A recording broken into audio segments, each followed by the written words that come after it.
race for real. Tomorrow we've actually got a private test day, which, as far as I'm aware, is not open to spectators, but it's going to be a busy day for our track staff. And then, of course, on Friday, Good Friday burnouts. It is going to be huge. We've got roughly 100 entrants already. And we've got that are sitting down there ready to take the line.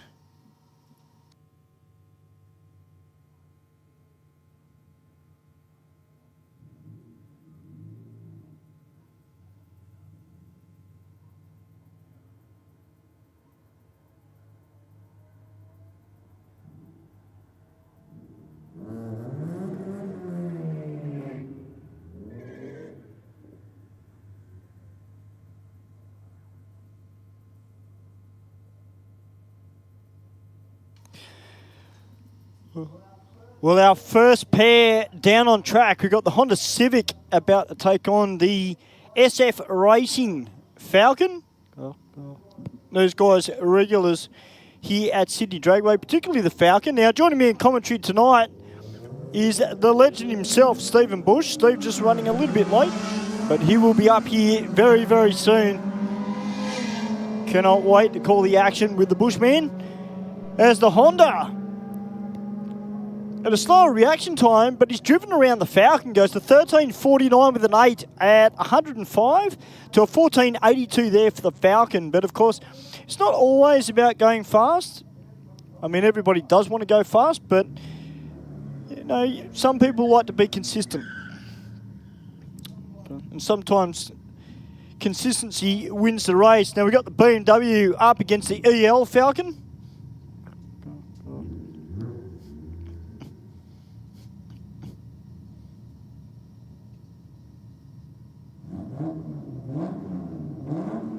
Now we've got Michael Richards here tonight. Michael's brought out his 750 Jets, and he just said to me, he said, Stu, anything with the 980, it'll be around a PB for him. So I'll look forward to seeing what Michael's got.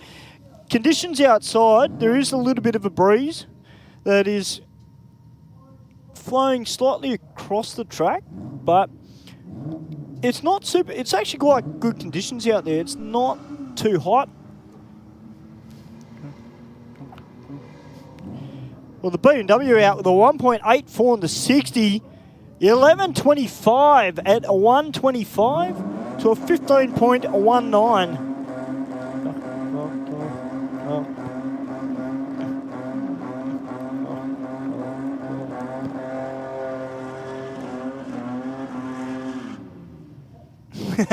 Great strong burnout from the Falcon. He's here just about every week, and either drag races his car or he takes it on the Burnout Masters burnout pad. And he's taking on the Falcon, which has got a passenger in it. Of course, if you meet the regulations, your car doesn't go quicker than 10.5 seconds, you are allowed a passenger. Of course, they've got to have all the right safety gear. They've got to have a helmet, long sleeves, long pants, covered shoes.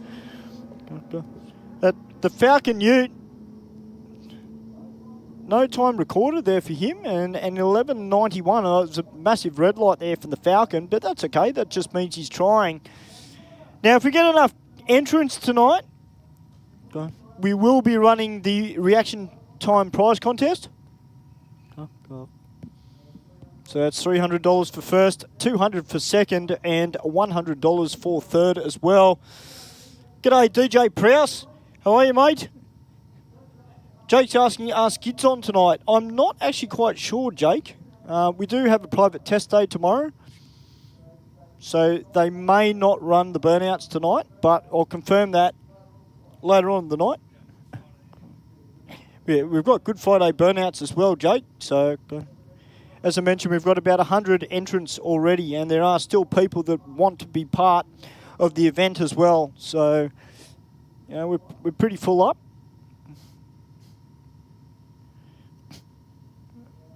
Yeah, our start line crew just giving up to the 60 foot. Just a quick little mop. Go. I had a quick chat with Joe Sabello, who was down in the lanes, and Joe's actually brought out the Nissan Silvio at the front and the 180 at the back. It's a great looking car. I've only ever seen this car once, and I fell in love with it the first time I saw it, and can't wait to see. It's got a 402 cube V8 in it with a big supercharger underneath the bonnet. My brother. Good, mate. You're right. Yeah. Go. So just giving the Aeroflow lane a quick little mop. Maybe just something that has dripped out of the Falcon.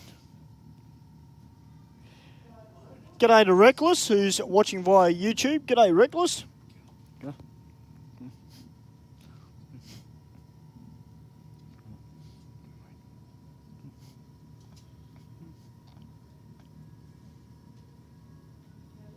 Yeah, so as I mentioned, guys, Good Friday coming up, our annual burnout event, and we've got Skid Ute, which is entered.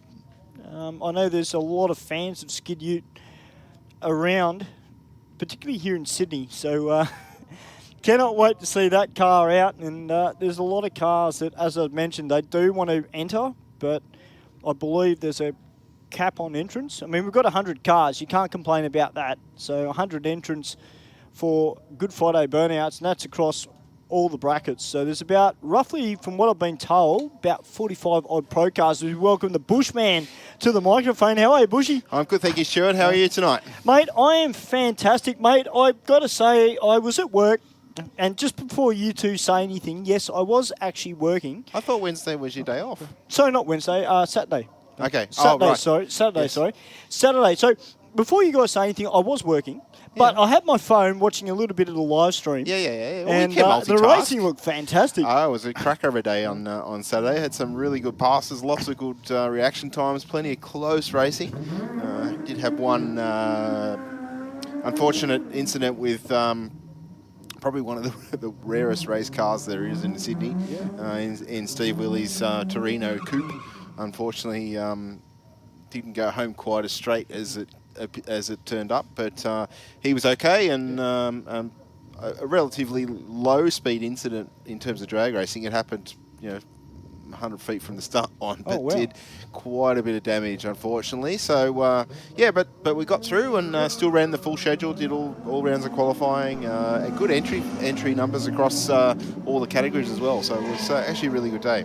Oh, that's fantastic to hear, mate. And look, I've been catching up on Facebook, and entries are starting to flow in for the Nitro Champs, which is coming up in May. And yeah, that's not too far away. Only 4 or 5 weeks now. Yeah. So that'll be here at Sydney Dragway before you know it, and It will be. And we'll certainly be pushing for it on advertising through our events, and talk about it a little bit more as the event draws nearer and the news comes out from drivers and things like that. So certainly shaping up to be a cracker event of an event here at Sydney Dragway. Of course, top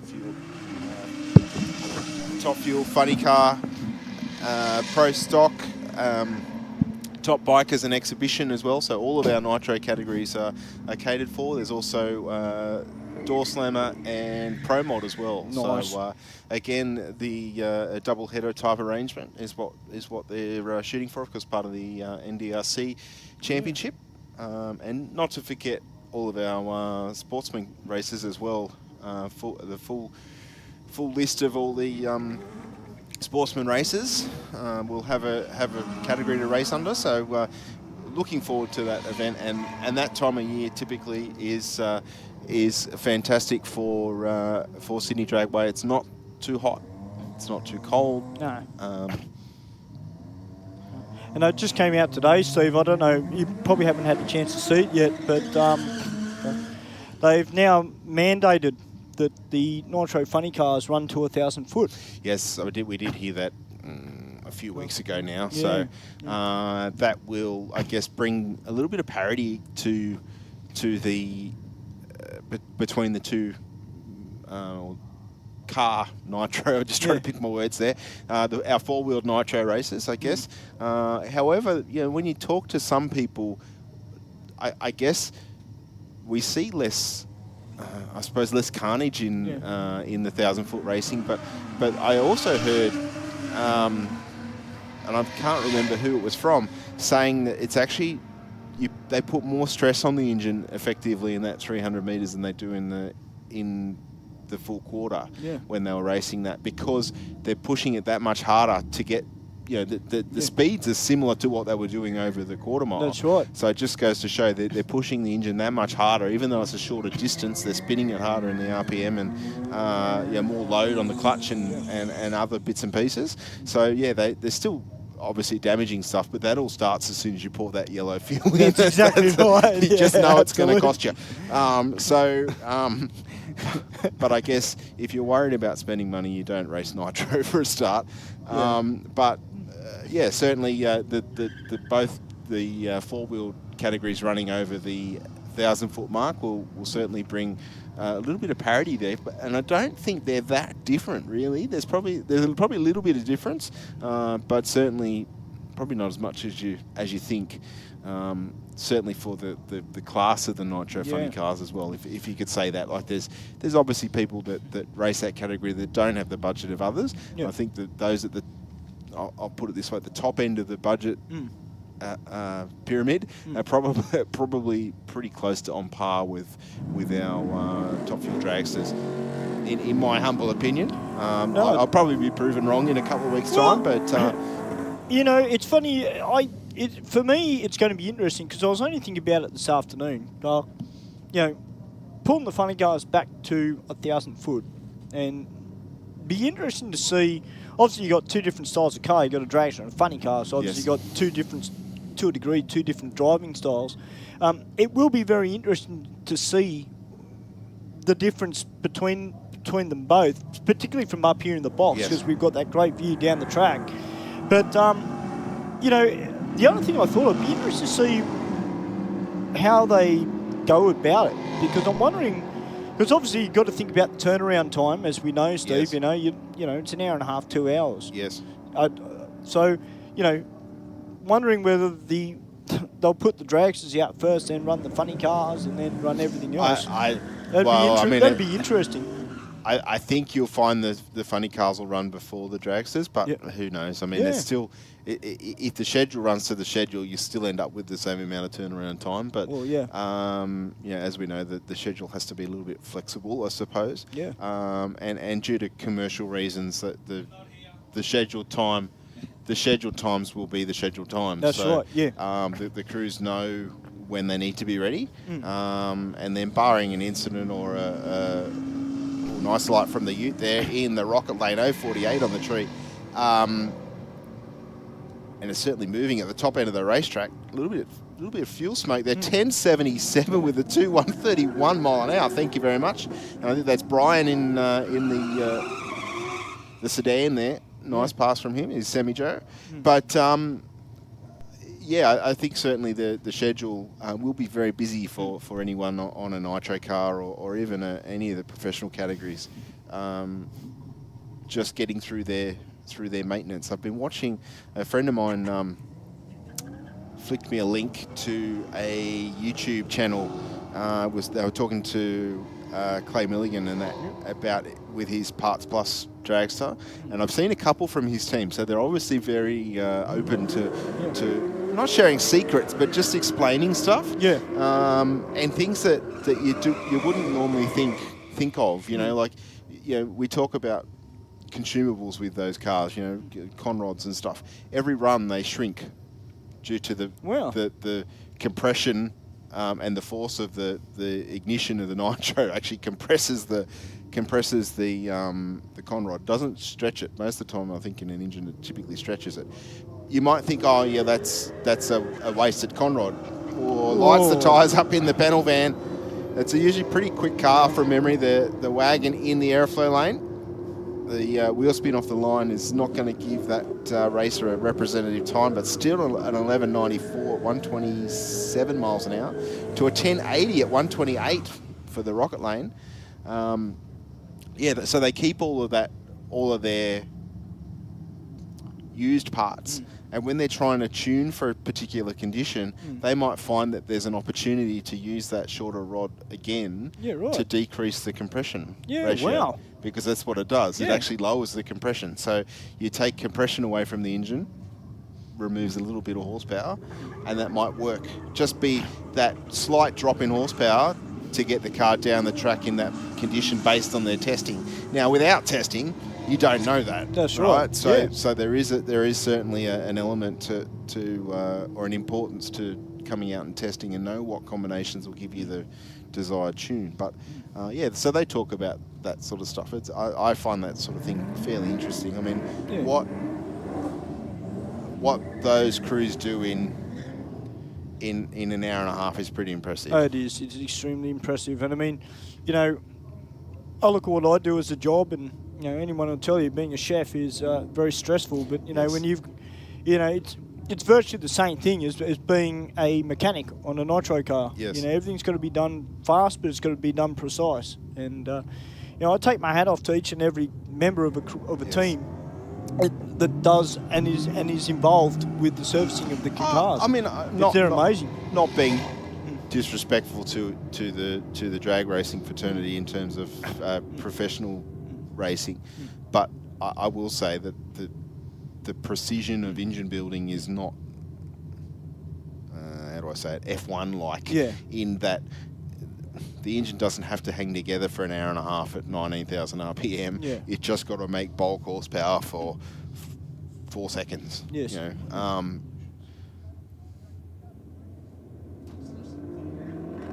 know, so the amount of revolutions that engine will do in 4 seconds is something like 500 or something. Well. Yeah, that's right, Ben. So about 900 revolutions, including the burnout, is roughly what it'll do, which makes it even more scary when you consider how much damage that 900 revolutions can be on a messy pass. Yeah. So but I mean, certainly if you're free in the first weekend of May, get out here to Sydney Dragway and check it all out.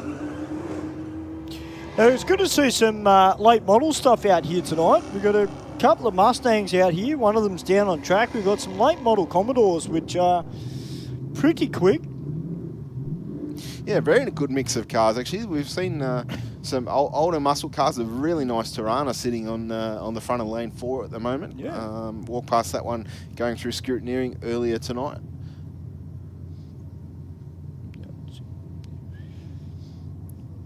Well, DJ Prowse just said, hey, it was Uncle Pete's birthday yesterday. Happy birthday, Uncle Pete. Hope you had a great day.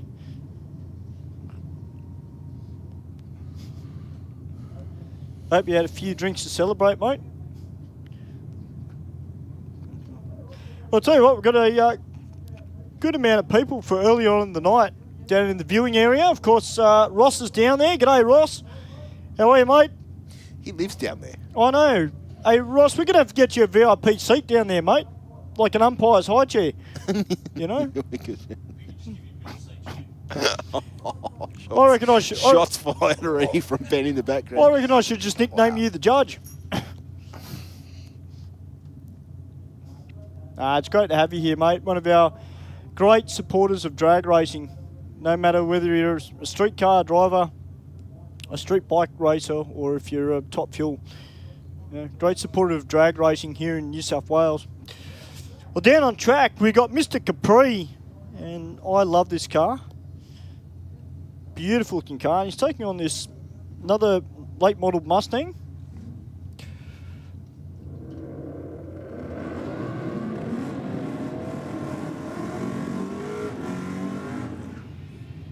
So I dare say we've got a bit of Coyote versus Windsor.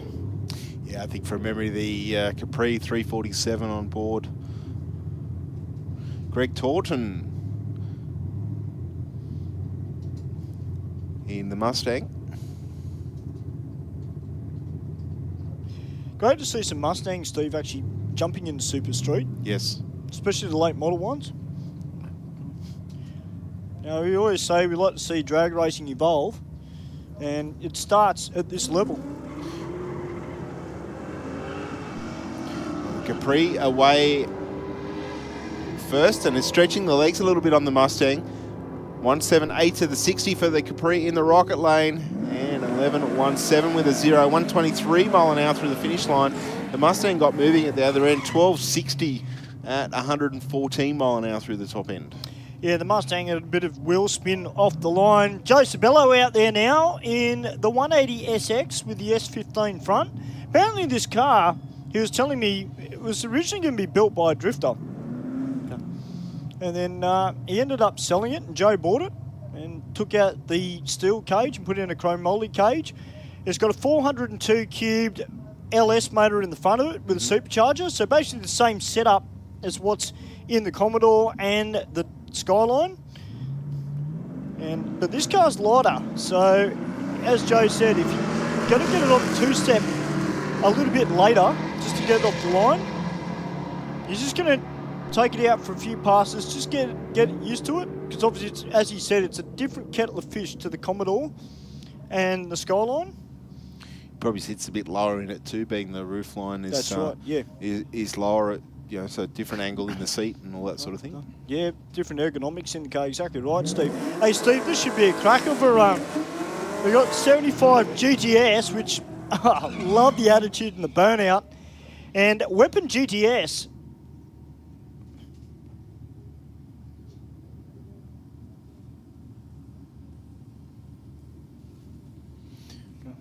Track looking absolutely splendid here in the setting sun here at Sydney Dragway. Been a cracker of a day here in Western Sydney. It was a little bit overcast at around lunchtime, and I thought, ooh, I hope the predictions aren't coming true, but we're very far from them.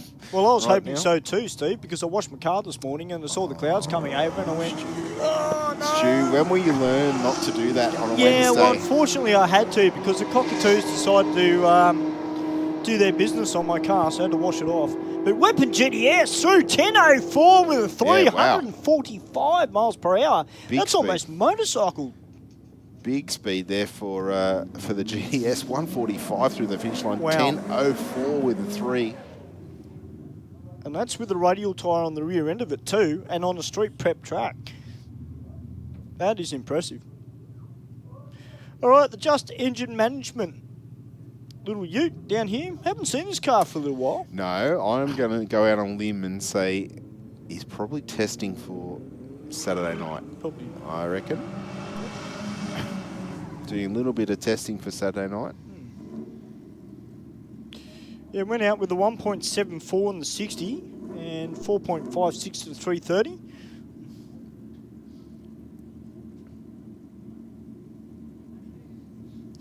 Still rolls through to a sub 15-second pass at 80. Just goes to show how critical that initial launch is, doesn't it? It is, mate. I remember the guys, last time we interviewed them, they were doing a bit of work on that car. And they were trying to get it... I can't remember if he said he wanted to get it into the 10s. I mean, it was a while ago since I interviewed him too, so... I'm pretty sure he's run deep into the 10s now. Yeah.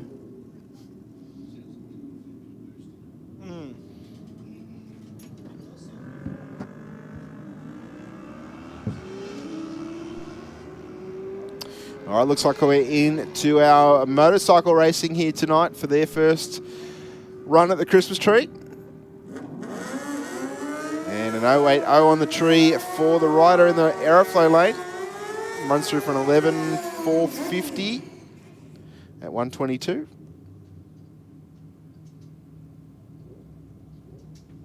Next up, we've got Michael Richards in the Aeroflow lane. On his Suzuki 750.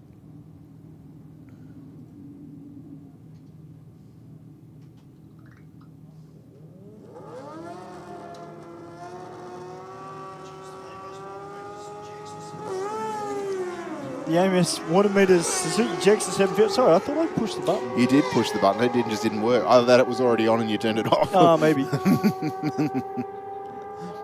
Well, 982 with a 7 at 138. Mike would be very happy with that for his first pass off the trailer.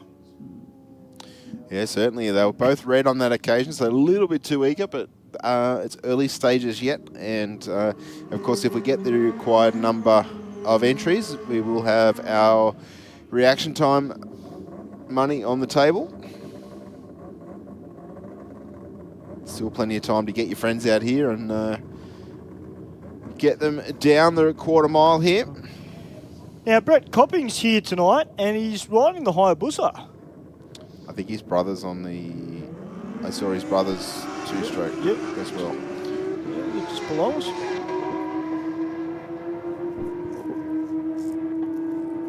Is that the same Hayabusa that Brett used to race, Stu, do you know? Because it used to be white. Yeah, I was just thinking the same thing. I've got a feeling this might be a new one. Or whether it's his bike or if it's somebody else's, I'm not quite sure. But, I mean, we've seen what Brett can do on the Widowmaker. We know what he can do on the Hayabusa. No slouch to fast street bikes for Brett. And his brother down there on the Suzuki.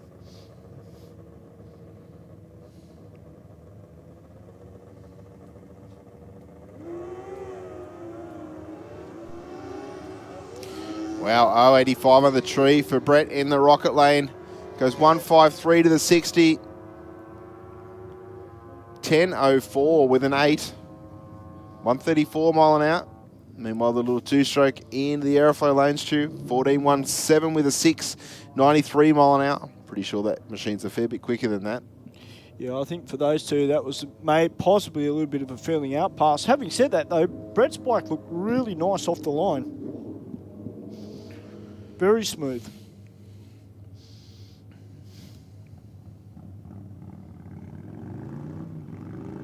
We've got the Harley. I'm guessing it's a Harley, judging by the sound of it.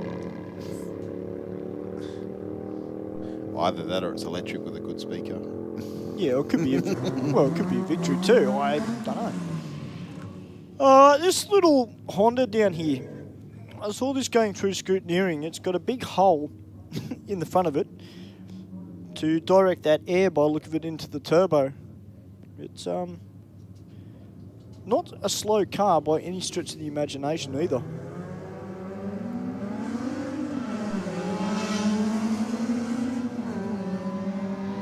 Only a little bit slower to the 60 foot than the Falcon, but let it wind up and let's see what sort of speed it will do at the top end of the racetrack. A 13.39 with a 0 at 104. Not a bad pass out of the little Civic. Yeah, that was a great pass out of it. A bit quicker than what I thought it was. But that Falcon is super consistent around that mid-14 second bracket.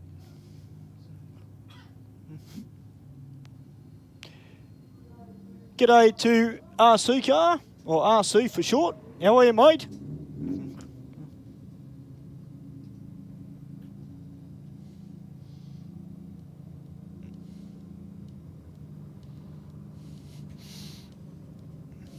Well, the BMW just getting a little bit too eager.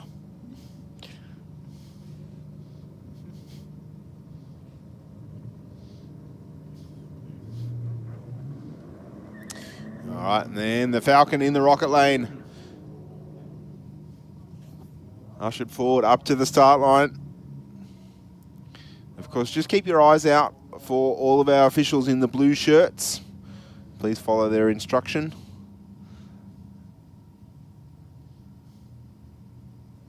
I know that the adrenaline can start to flow when you're getting close to the racing surface. I'll tell you what, the Beamer, a 1.80 in the 60. Definitely no slouch off the line. This is a good pass for him too. 11.24, 125 miles per hour. And the Falcon in the rocket lane, 15.15, 92 through the finish line. Yeah, we got Mang 4 litre down here. Now, typically Mang usually stands for a V6 Commodore. So, yeah, I'm wondering what the terminology would be for a Ford. As a Ford guy, I'm a little bit disappointed with the number plate. Yeah, well, I'm a bit surprised because normally Mang 4 litre. He's got a bought out V6 in it. Not that there's nothing wrong with the Commodore V6. That's not what I'm saying. But we all know that if you have a V6 Commodore and it goes on the burnout pad. Yeah, enough said. Enough said. Right.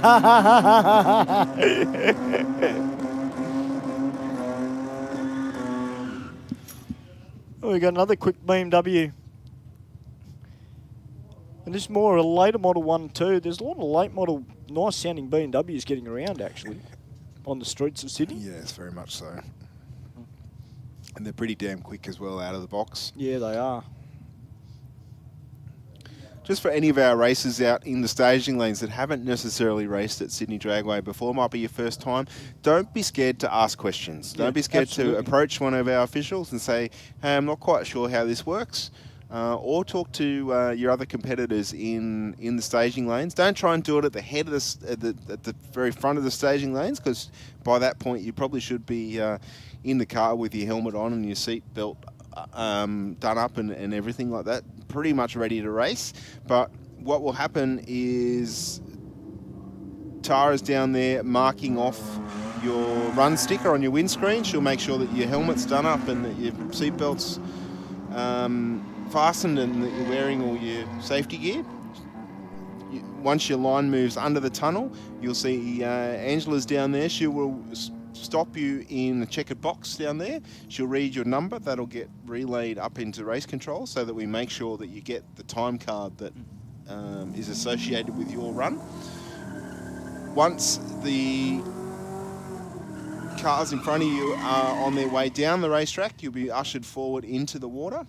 And then we have Chris down there at the moment. He's in water box. He makes sure the water box has got sufficient water in it for your burnout. You can drive around the water box if you want.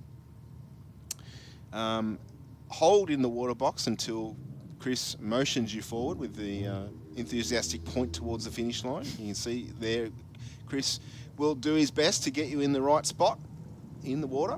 He'll then turn around. He'll watch the race that's unfolding. That Falcon a little bit fuming at the top of first gear, but he's running down the rocket lane. I don't know if you'll catch him though.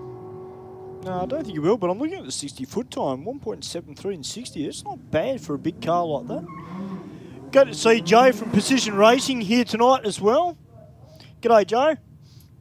Of course, Precision Racing, they've got some very, very quick cars that do come here to the track. They also do a little bit of work over the road as well. Some of the customer cars. I love this little ute. This thing is cool. This thing is cool. I don't know what's got in it. We'll have to send you, or do you know what it's got in it? No, I actually don't know what it's got in it. But I passed it in the staging lanes as I drove in. It was driving beside me. I couldn't pick what. Obviously 4-cylinder. It sounded. Guessing maybe an SR or something like that. It's usually a pretty common swap in these things nowadays, or even an FJ. Although the old FJ is getting a little bit tricky to find a good one nowadays, but not a bad run. 11.57 with a 5, big speed, 133 mile an hour. Wow, got motoring at the top end. The car beside him there went 11.70, I think it was, at 128. Yeah, that's big speed out of that little ute, but I was actually quite impressed with the car next to him. The Civic now taking on the Falcon. As I mentioned the other week, it's great to see the Hondas starting to make a little bit of a resurgence here at Aeroflow Race for Real. They went quiet for a fair while. Yeah, well, we saw the 2 Type Rs were out here last week or the week before, I think. That one there, 12.14 with a 6, 125, Stu. And 11.58 with a 9 at 131. We've got some quick cars here tonight. We certainly do. This Subaru, I'm pretty sure this thing I've seen this year before, and it's actually quite quick. And he's not afraid to launch it, which is... He's just sort of... Yeah. Well, cross your fingers and just hope that everything's still connected when you go for seconds. Well, 1.88 in the 60. For a Subaru street car, that's actually pretty decent. Because normally, as Steve said, you know, you cross your fingers and hope you don't break the drive shaft. But an 11.77 at 124 to a 12.05 at a 121 as we got the Volkswagen about to take on the mighty Mazda RX-8. It's good to see a couple of rotaries here tonight. TJ Prowse, who's looking forward to Good Friday burnouts? I can tell you one person is looking forward to Good Friday burnouts. That's myself. I am super pumped. I cannot wait to get some methanol fumes and tyre smoke. Oh, I feel the energy off the burnout family. I am pumped. I wish it was tomorrow. You've been stretching your limiter finger already, haven't mate, you? the limiter finger's ready to go. Don't worry about that. I've been in front of the mirror, making sure I've got it all ready to go. Just checking the pose. And Oh, everything. absolutely. I've got the pose ready. Don't worry about that. No, I'm pumped, and I've spoken to David Pendlebury the other day. I'll be joining Dave on commentary, and it is going to go off. Cannot wait. All right, the Lamb Speed GR Yaris. I love this car. I also love the car next to it too, the Mazda 6 MPS. But the Lamb Speed GR Yaris with the sequential gearbox in it, more likened to what you'd normally see in a lot of the Pro Street GTRs these days. A lot of them have got the sequential box in them. And a very quick car. You look at it and you think, yeah, okay, not super quick. But you know what? When they're into the 10s, and look at that, 10.16, 140 miles per hour. That is huge. That's Darrell Eastlake huge.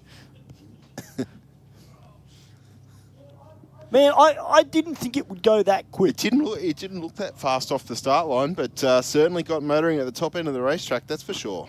Well, I'll tell you what, Steve, that first 330 foot of the racetrack, on that first, second gear change, mate, that was perfect. Absolutely. No hint of wheel spin, nothing.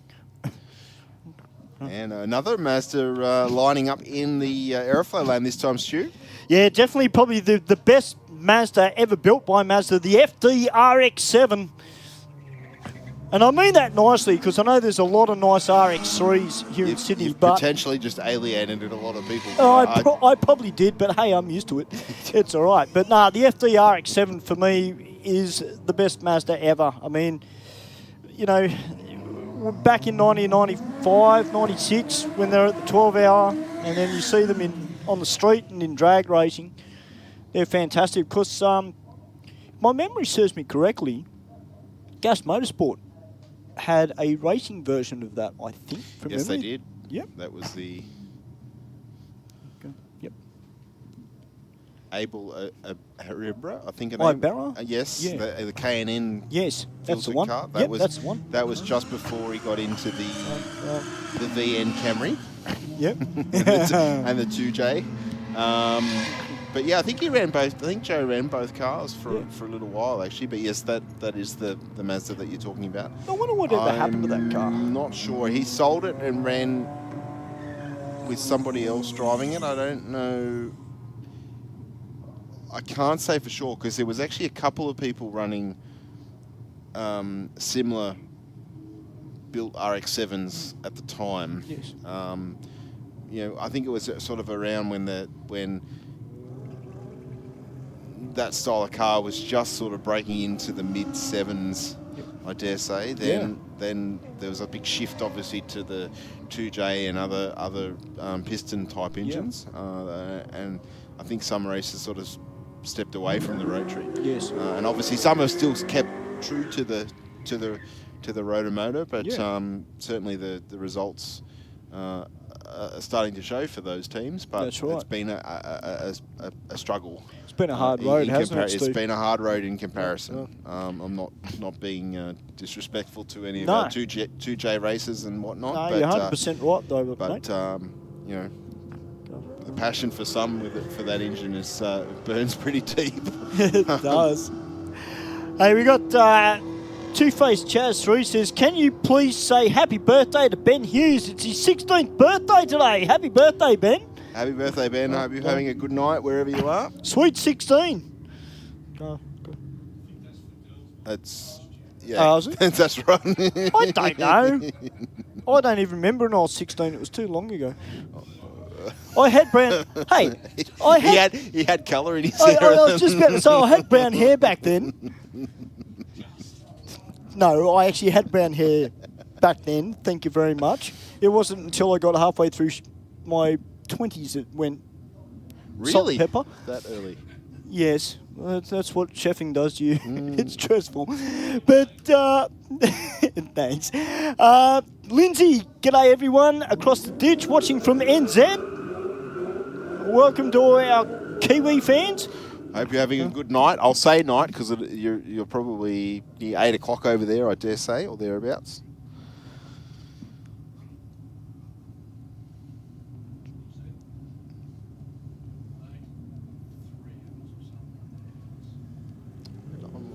just taking a stab in the dark, Ben. It wasn't to the second, mate. Good Ford versus Holden battle on the racetrack right now. I think the Falcon will take it and runs on through for 13.43, a 105 mile an hour through the finish line to a 14.23 at 108. Hey, that's not a problem, Two-Faced Jazz. Hopefully one day in the future, mate, we might see Ben having a drive out here at Sydney Dragway one day, having a drive of a car. Well, he doesn't even have to be a driver if he's of the age of, he'll have to wait a little bit longer, but once he's 18, he can go passenger in someone's car if he that's signs very on. true. Or if he's got his P's, good point, Ben. He can drive himself when he's got his provisional license. Yeah. This is a very nice looking Ford Ute.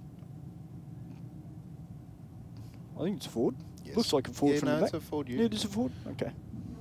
See, I'm into the import scene, so I've kind of stepped away from the Ford and the Holden. So I'll leave that up to you, Mark. But it's a Ute. I know. Oh yeah. You're like the Ute. Whoa, the Falcon getting a little bit crossed up at around 150 feet out from the star line. I think you need Didn't look like it was going to want to do that, but that's what it did. The Tirana in the rocket lane though, 10.87 with a 127 mile an hour. Thank you very much. I actually interviewed the driver of that Tirana a little while ago when I was commentating with Mark, and you know, they had plans for that car, but you know, he did the right thing and wanted to do it in steps. Yes. You know, rather than just throw all the eggs in one basket and hope it'll work. Yes. He's done it the right way. Just put some better tyres on it. Maybe he's played around with the suspension a little bit in the car as well. Okay. So, you know, he's going about it the right way, and you'll see the rewards. All right, we've got the Toyota down here with the big N on the back window, which means it's got the giggle gas on board. And he's taking on this beautiful looking Falcon that is no stranger in the burnout to smoking them up, and that's what we like to see. Yeah, no, it did a big burnout in the first time out. I think the Toyota had a little bit of issues off the start line in the last run. It was very fumey, so I don't know if the driver might have forgotten to activate the nitrous.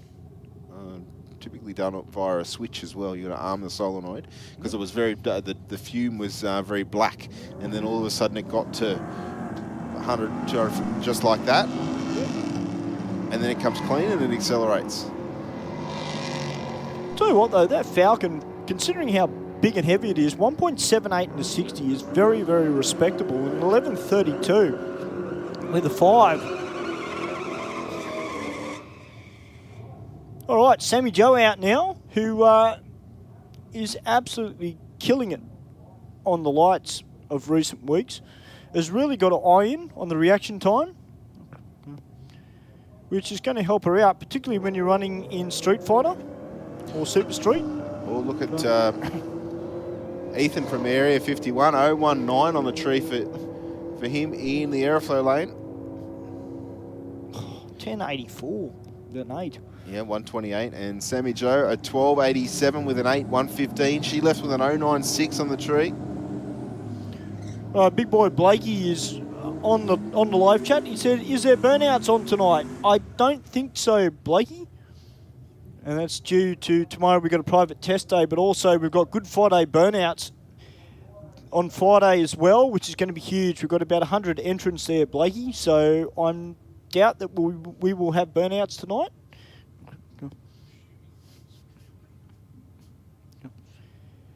Yeah, Brent Spear. I'm assuming you're from New Zealand? Our Kiwi brothers? Okay. We've got a couple of tough HSEs. That's all right. I used to talk on the telephone. Oh, where's this Ute going? Whoa, he's dancing. Very close to finishing centre line. I think he's just tagged the centre line. Dancing actually. with the centre line. 10.03 with a 6, 151 miles an hour. Wow. Wow, it was on a mission. It was started to point that way. I was sort of watching, thinking he'll merge to the left a little bit. He didn't. Got very, very close to the centre line there. Oh, I got another one of our tough late model Mustangs out on track. There's a little bit of conjecture actually with these Mustangs. It's quite funny. I talk to people through the car scene, and they're like, "We really don't like the sound of the Coyote." Me personally, I quite like it, but a lot of the people say they don't sound as good as what the older, like the Boss V8s sound. Judging by the look on your face, Steve, you'd agree with them. Yeah. That's fair enough. No doubting the performance. No. There's absolutely no hesitation there, as we just see there. 10.42 with a 141 miles an hour. That's huge. It's big speed. All right, we've got the EB Falcon down there, and it's got a High Comp sticker on the rear end of it. Of course, High Comp Performance, quite known for their LSs. Did they run a Civic shop car at 1.2? I think they did. Yes, they did. They had that SWFM.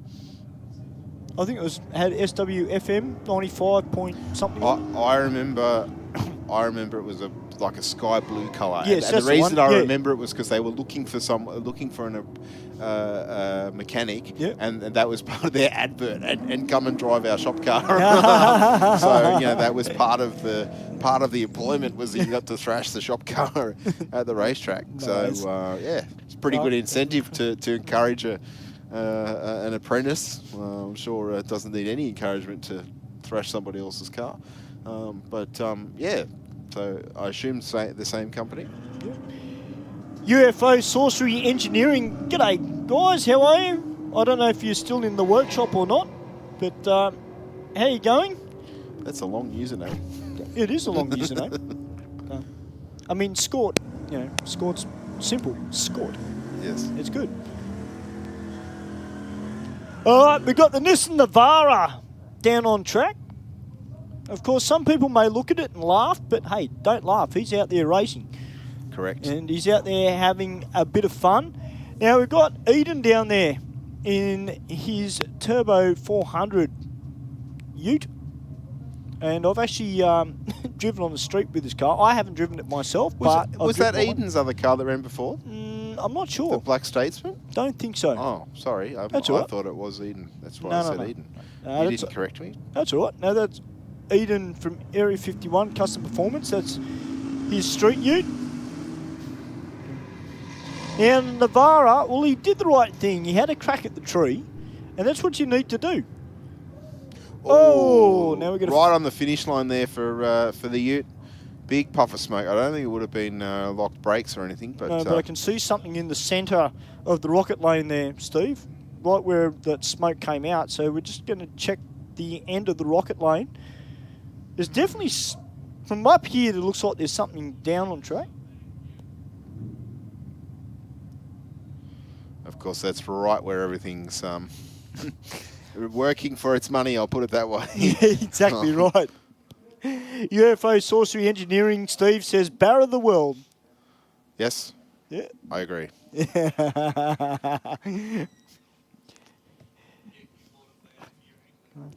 I told you, Ben, I wanted the sound of a V8 in my hot rod, not a 6-cylinder. And I didn't believe that you could fit a 6-cylinder in an Anglia. I obviously wasn't being imaginative enough. I have been proven wrong since. But I have also never ever worked on that car either and been flexible enough. Yes, correct. So I dare say, guys, we might be down for a little bit. So what we'll do, we'll get a few ads, a few words from our fantastic sponsors here at Sydney Dragway. I am talking about Platinum Racing Products, Atlantic Oils, Enviro Weight Services, Pepper Money, just to name a few. We'll be back very, very soon here at Aeroflow, Race for Real. Aeroflow Performance provides a wide range of high-quality performance products for racers, street machines and hot rodders. From fittings, fuel system components, intake solutions and even turbocharger systems, you can see it all at aeroflowperformance.com. Are you a motoring enthusiast? Shannon's are giving you the chance to win a USA Supercars drive experience at the Circuit of the Americas and Las Vegas racetracks. Drive a Ferrari, Lamborghini and Porsche. Visit Dallas, Austin, Las Vegas and LA. The trip for two includes airfares, luxury accommodation and $10,000 spending money for eligible Shannon's Club members.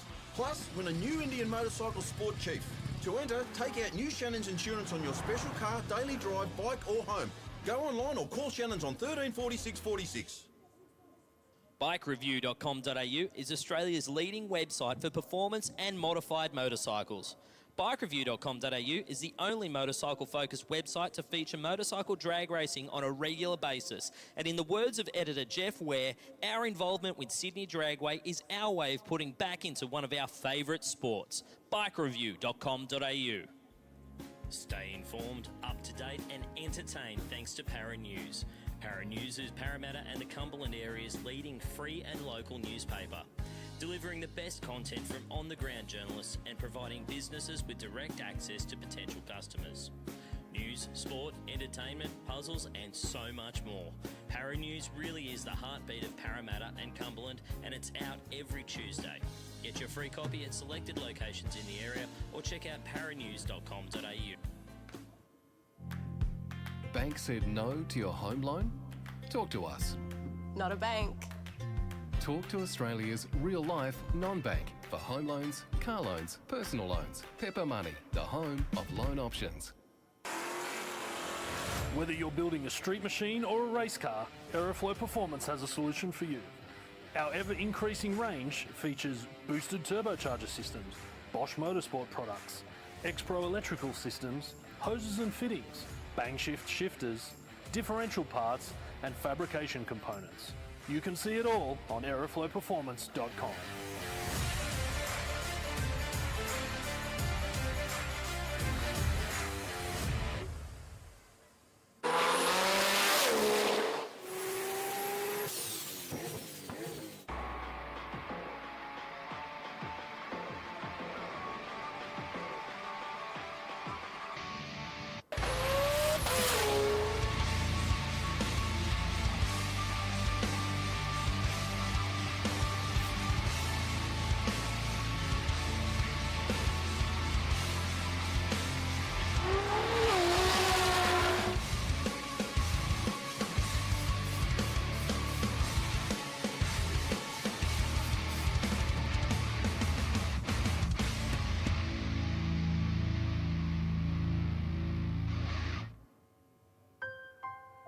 We've always had a few cars. They're all special. The T-Bird. Oh, that's mine. The Combi for when we want to get away. The XR8. It's going to be a classic. They're all insured with Shannon's, We've also got Shannon's home and contents cover. which helps protect our automotive collectibles, tools and memorabilia in the home and garage. If you're motoring enthusiasts like us, it's got to be. Shannon's. Shannon's, insurance for motoring enthusiasts. Call 13 46 46 for a quote. I've chosen to use VP Racing fuels since I was a teenager racing motocross, which was 21 years ago now. I just have a really personal trust with VP Racing fuels. Running on the ragged edge of blowing up and not, a lot of it has to do with the race fuel, and that's what we rely on, VP Racing fuels. VP has been making racing fuel for 43 years.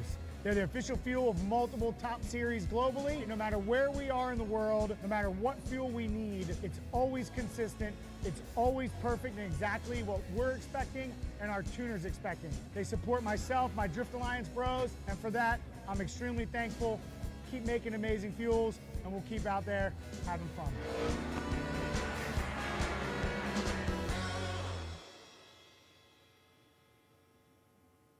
Are you a motoring enthusiast? Shannon's are giving you the chance to win a USA Supercars drive experience at the Circuit of the Americas and Las Vegas racetracks.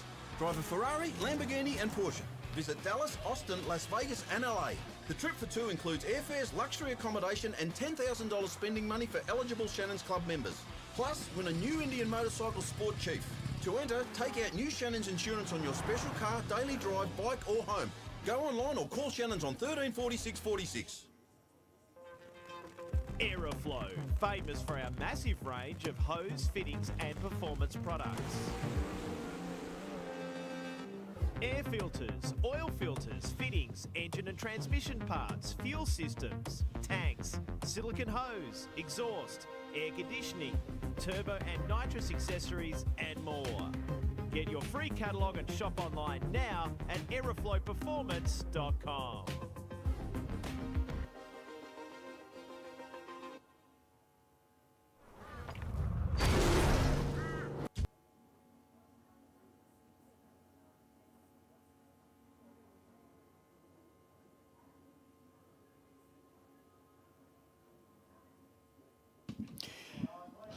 Great sponsors that we've got here at Sydney Dragway, and if you ever need anything for your car or bike, guys, make sure you do jump in and see one of our sponsors and look, support them. They support us. They support racing. Guys, don't forget the merchandise shop is open as well, and there is actually merchandise for sale at the shop for Good Friday burnouts as well. So they've got hats up there. They've got bucket hats. They've got the T-shirts up there as well. So go up and see Jackie up at the merchandise shop. Now they've got earplugs and earmuffs up there for the young kids to save their ears. And if you are coming out on Friday, I'd probably suggest grab a pair tonight while you're here. And because we've got some big blown cars turning up on Friday as well. Don't forget, if you are hungry, guys, we've got the Gosler May up there. We've got gas-fired pizzas. Yeah, we've got gas-fired pizzas up there. The Gosler May, which actually smelt pretty good just quietly. Yep. I know.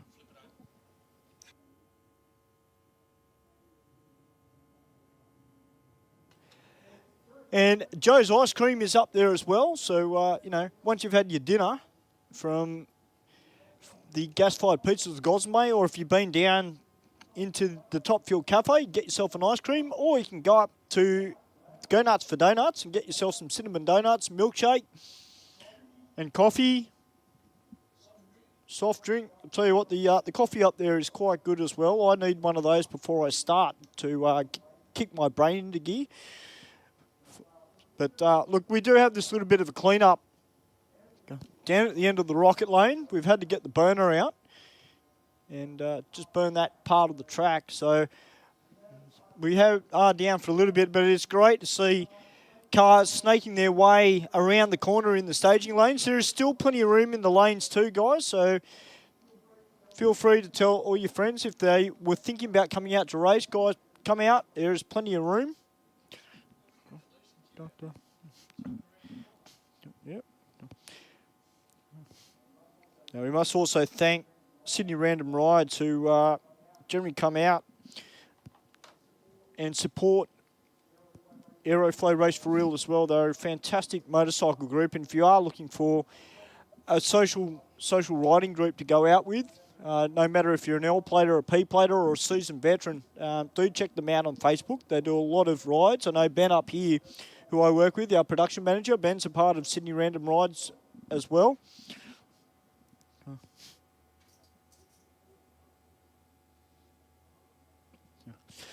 Just like to say a quick welcome to my friend Jessica, who's here tonight. G'day, Jess. We've got to catch up. We haven't seen each other in years. So send me a message and I'll endeavour to duck downstairs and say g'day. But just while this is going on, guys, we do have this little bit of a clean-up going on at the end of the rocket lane. Hopefully we won't be too far away from jumping back. But to everybody that's watching via Facebook or YouTube around the world, guys, welcome to Sydney Dragway, number one. Number two, we thank you each and every week for all your support. And to everybody that's here in the crowd as well, it's not a race meet without you guys as well. But most importantly, you must thank Aeroflow Performance for getting behind Aeroflow Race for Real. Of course, those guys have got a lot on their plate, not just with Rocket Industries and selling the products, but also, with the Aeroflow Outlaw Nitro Funny Cars, the Aeroflow Hot Rods, and of course the Aeroflow Top Fuel Funny Cars, which if you haven't got your tickets yet, guys, I suggest you get your tickets very quickly, because in May, that's May, Friday, Saturday, Sunday, I think it's 3, 4, 5 and 6. So 4, 5 and 6 in May. We've got a 3-day drag racing event, and of course headlined by Top Fuel Dragsters and Top Fuel Funny Cars as well. So you do not want to miss that event. It is going to be huge. So get your tickets online, buy them online, and bring the family out for a fantastic day of drag racing, and take the kids through the pits. Never know, you might be able to get a autograph from your favourite driver. We got plenty of cars here that weekend. Of course, not just those two fantastic brackets as well. As Steve mentioned, we've got top door slammer or slammer here. We've also got the Pro Mods, which that class is just going from strength to strength, and it is great to see.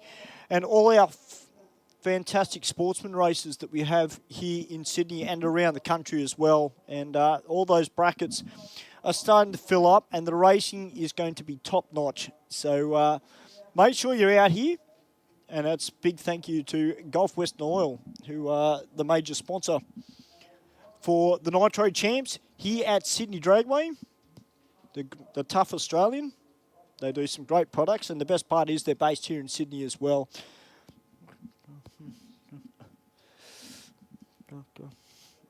So Brent said it was the best day ever was when the Aeroflow cars came to New Zealand. I bet it was, Brett. I actually been hitting them up on Facebook because, look, I miss the Aeroflow hot rods, the fuel altered that they have in their stable. I love those cars. And, of course, one of my favourite cars that used to be based here in Sydney. Now, as far as I'm aware, it's gone over to Perth, was an altered by the name of Chucky's Toy. I love that car. But, look, our track team, we are down for a little while. They're down.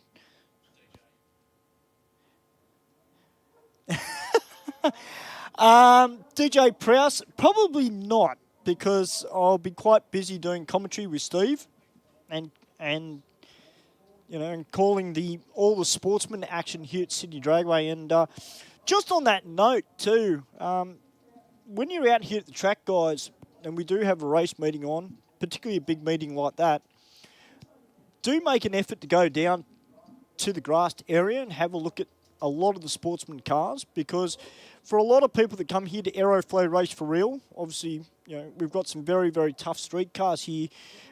But when you go to that event, you know, you can go to Super Street, have a look at the super sedans, and, you know, that is the next level. And depending on the car, it's a major jump. Other times, it's not as big a jump from the top end of Super Street to the lower end of Super Sedan. But, you know, you got people that come out and race you every week, like Joe Sabello, who runs in Top Sportsman, which is the next level above Super Sedan. And Joe comes out here, he loves his racing. He's done the most passes down this quarter mile. And, you know, it's all testing. And a lot of the guys, and ladies for that matter, they love their drag racing. And the bikes are just awesome. I mean, everything from street bike to modified bike. So that's coming up in May, guys. That's the Gulf Western Oil Nitro Champs here at Sydney Dragway. Then coming up a little bit later on in the month, we've got the GTR Festival, which is brought to you by Motive Video. And that's Andrew Hawkins and his team have put that together. And from what I've been seeing on the internet as of late, there are some pretty nice GTRs that will be making their way out here to Sydney Dragway. And the first Wednesday of every month here at Aeroflow Race for Real, it is proudly supported by Motive Video as well. Andrew will be out here on the first Wednesday in April. And they'll be doing some filming. And if you want to get your car featured, guys, well, you've got to come out and race, number one. And you just never know. Andrew might come along with the camera, might do an interview with you. Okay.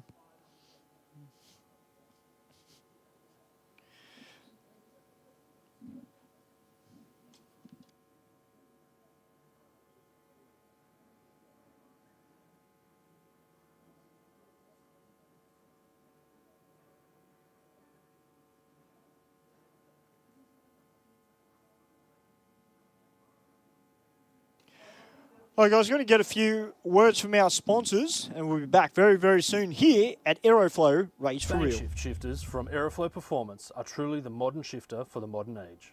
Featuring a full bespoke billet case, all shifters are designed for right-hand drive vehicles with an LED lit gear position indicator. available in either ratchet or gated options, as well as OEM replacement shifters for popular Holden and Ford vehicles. A large range of bank shift spares are available for each shifter that includes shifter cables, brackets, lever and gate kits, trans brake buttons and drop boxes for the ideal mounting solution. Shift into gear and check out a full listing at aeroflowperformance.com. How would it be if we funded a pilot program for you to run that enabled you to bring some vision impaired kids onto the Saints Play program? Oh wow, that would mean the world. My reward is the smile on the kids' faces. And since you've given so much to others, we'd also like to do something for you personally. How would it feel if Pepper sent you, your partner, and your daughter Molly to the Gold Coast for a few days? Yeah, awesome. I don't know what to say. It amazes me. Thank you very much. Stay informed, up to date and entertained thanks to the Western Weekender. The Western Weekender is Penrith's leading free and local newspaper, delivering the best content from on-the-ground journalists and providing businesses with direct access to potential customers. News, sport, entertainment, puzzles and so much more. The Western Weekender is the heartbeat of Penrith and it's out every Thursday. Get your free copy at selected locations in the area, home delivered, or check out westernweekender.com.au. Boosted turbochargers from Aeroflow Performance are designed for the automotive enthusiast who wants optimal performance at a competitive price. We have a range of turbochargers in both ceramic ball bearing and 360-degree journal bearing options to suit your power goals from 200 up to 3,000 horsepower. To help turbocharge your vehicle, Aeroflow Performance also have a large range of turbocharger accessories. From steam pipe turbo manifolds, external wastegates and intake and exhaust solutions, you can have your car boosted in no time. For a full listing, check out aeroflowperformance.com.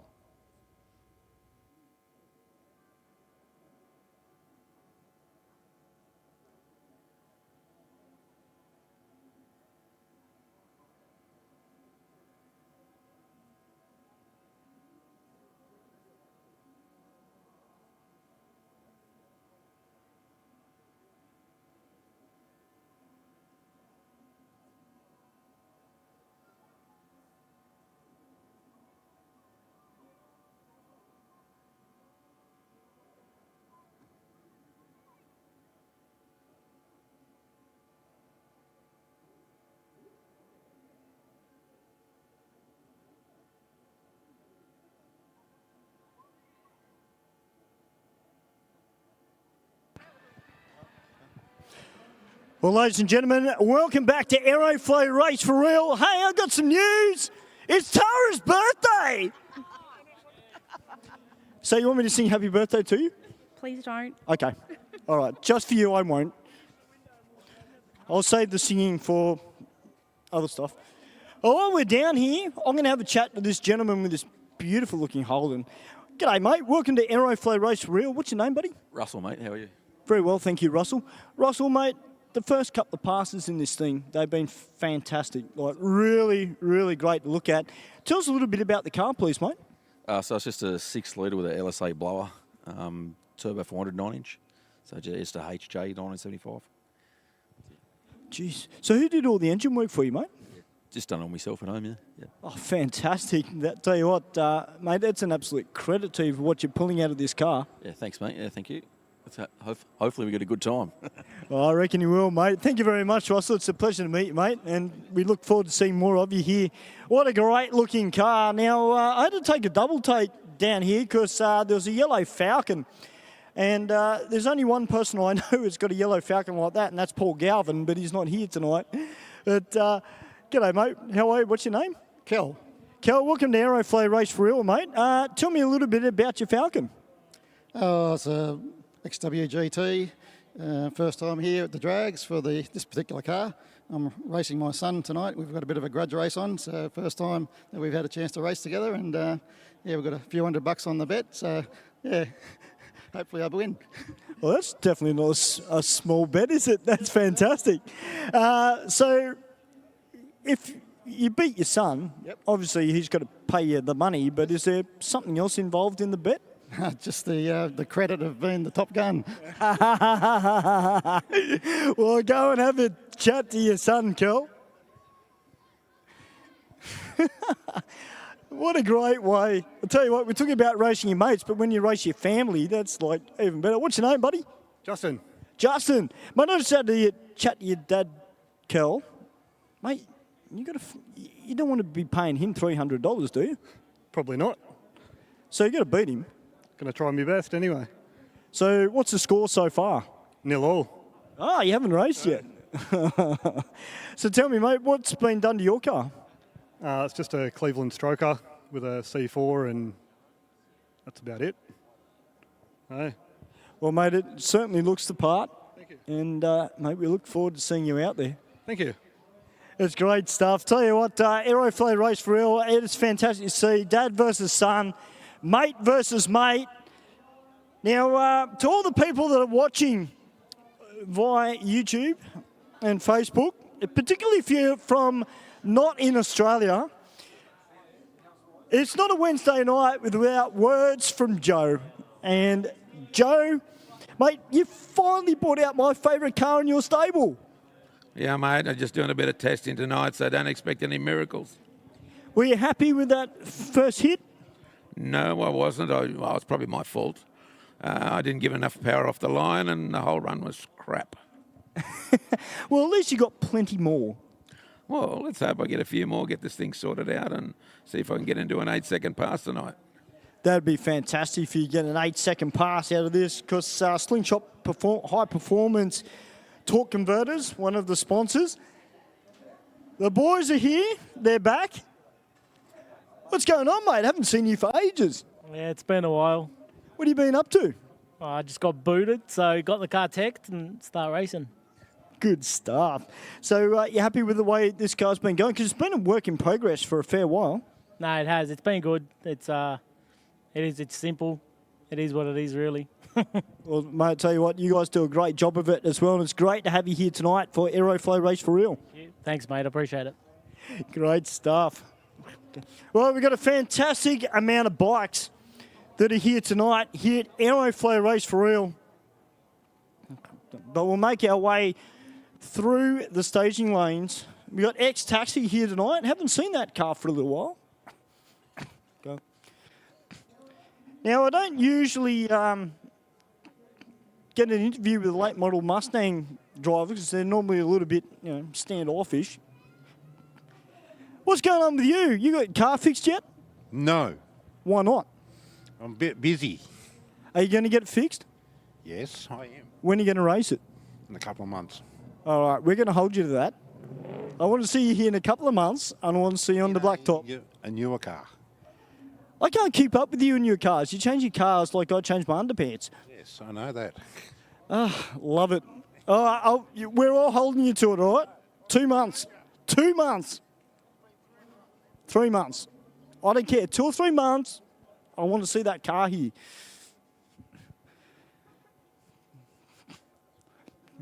We've still got cars going through scrutineering, so it's good to see plenty more cars going through. We've got the big Falcon. You here? How are you, mate? How's your night going? I'll tell you what, your first... I was just about to say that first pass, she got a little bit tail happy. Yeah. I've been taken off it, and I still can't get it to hook. So I got street tyres on it. I haven't got radials. I got it to run a 10.6.9, but not tonight. Well, you never know. The stars might align. You might be back there. Hopefully. That'd be good. Now, of course, as I mentioned on commentary a little bit earlier, I am a Mazda fan. I love my Mazdas. I love my Rotaries.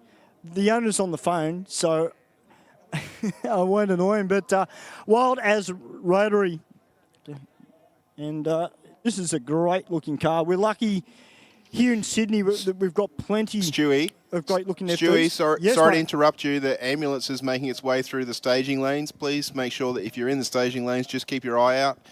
We're having a medical reason for that to come through. So if you are in the vicinity of the ambulance, please make sure you just keep your eye out. It's coming through now. Sorry to interrupt. Just wanted to make sure everyone was clear. Continue, Stu.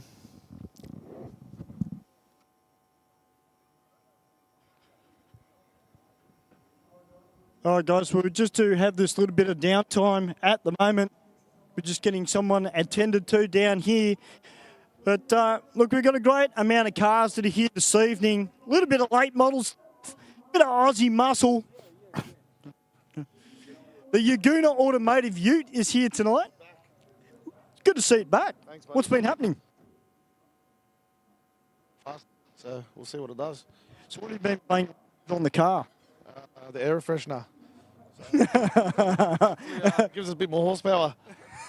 I could say something, but it's a rated show, and I've got to bite my tongue. On the tyres. I was going to say the tyre shine really sets off the white. It really looks nice. It kind of looks half decent now, doesn't it? Did you wash your car today? Last week, actually, and then it broke down, and now it's fixed. I just wiped it. Some tyre shine. Yeah. Even cleaner than my car. That's saying something. Great to see you guys back. I tell you, keep an eye on the ute when they bring that out. We got Brian down here. Brian. Mate, how are you? Mate, I'm good. How's the car running, mate? Yeah, good now. Just got a new box in it, so it changes every gear now, so she's good. You happy with the times you're getting out of the car, mate? Yeah, it's running at 12.7, 12.6, so happy with that. It's come a long way from where it was.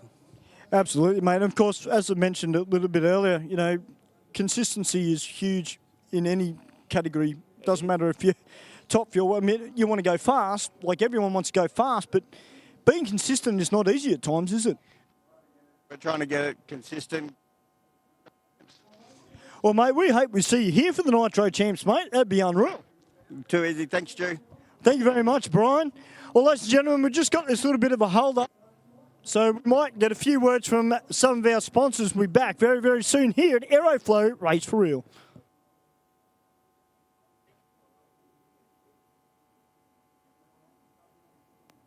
Speed Addict Clothing Co. Fast clothes for fast people. Shop now at speedaddictco.com.au.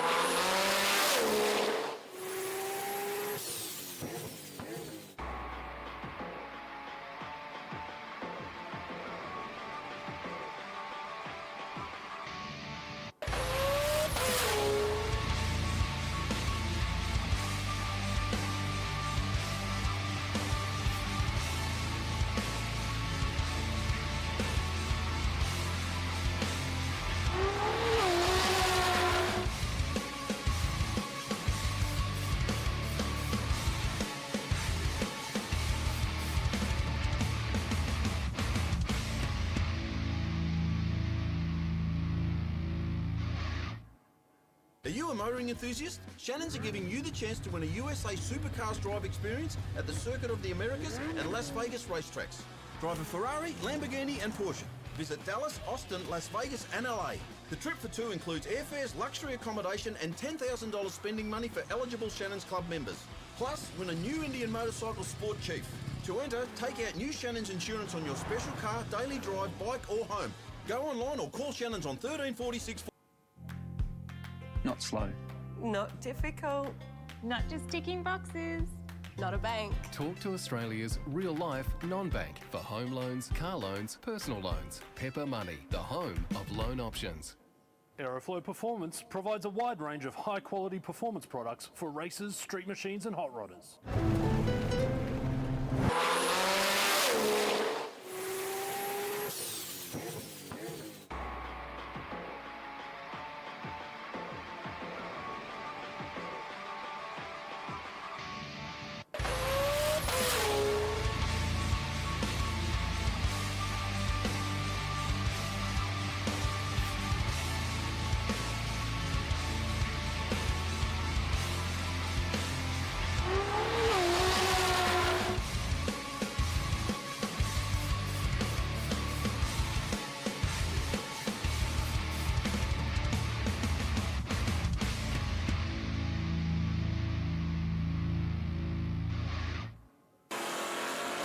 Aeroflow Performance provides a wide range of high-quality performance products for racers, street machines and hot rodders. From fittings, fuel system components, intake solutions and even turbocharger systems, you can see it all at aeroflowperformance.com. Are you a motoring enthusiast? Shannons are giving you the chance to win a USA Supercars drive experience at the Circuit of the Americas and Las Vegas racetracks. Drive a Ferrari, Lamborghini and Porsche. Visit Dallas, Austin, Las Vegas and LA. The trip for two includes airfares, luxury accommodation and $10,000 spending money for eligible Shannons Club members.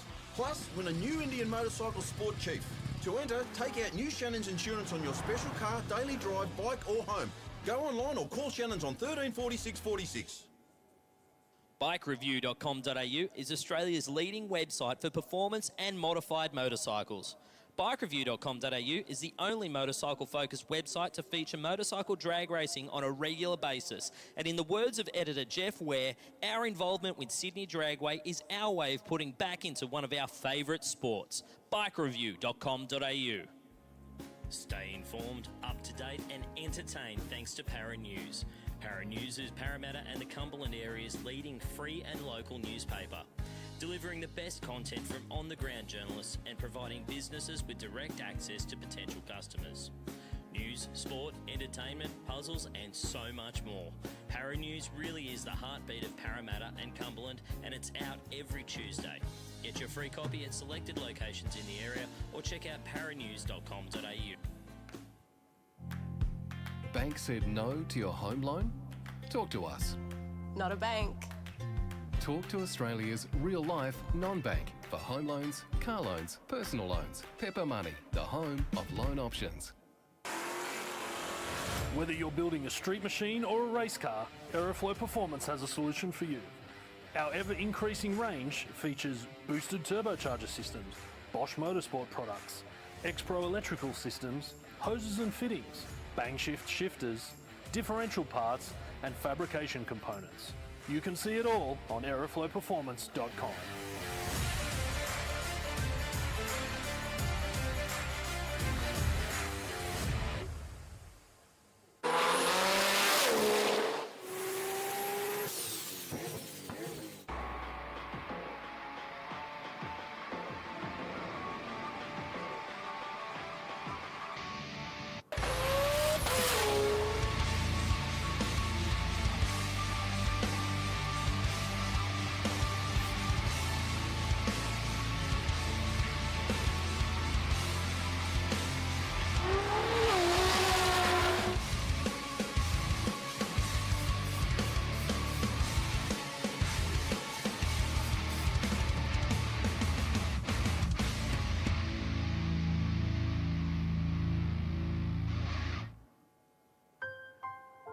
We've always had a few cars. They're all special. The T-Bird. Oh, that's mine. The Combi for when we want to get away. The XR8. It's going to be a classic. They're all insured with Shannons, We've also got Shannon's home and contents cover. which helps protect our automotive collectibles, tools and memorabilia in the home and garage. If you're motoring enthusiasts like us, it's got to be. Shannon's. Shannon's, insurance for motoring enthusiasts. Call 134646 for a quote. I've chosen to use VP Racing fuels since I was a teenager racing motocross, which was 21 years ago now. I just have a really personal trust with VP Racing fuels. Running on the ragged edge of blowing up and not, a lot of it has to do with the race fuel, and that's what we rely on, VP Racing fuels. VP has been making racing fuel for 43 years. They're the official fuel of multiple top series globally. No matter where we are in the world, no matter what fuel we need, it's always consistent, it's always perfect and exactly what we're expecting and our tuners expecting. They support myself, my Drift Alliance bros, and for that, I'm extremely thankful. Keep making amazing fuels, and we'll keep out there having fun.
Well, ladies and gentlemen, welcome back to Aeroflow Race for Real. Hey, just everybody that's down in the staging lanes, guys, just please make sure that your air conditioners are off, please, guys, just so we don't have any liquid dripping out of your exhaust, just so everybody can get some more runs throughout the night. So if you are in staging lanes, guys, just keep your air conditioning off, please, and the night will flow a little bit better. As I mentioned, X-Taxi is back tonight. This beautiful looking orange Falcon. It's got the set of radials on the rear end of it. Cannot wait to see that car make its way out onto the quarter mile.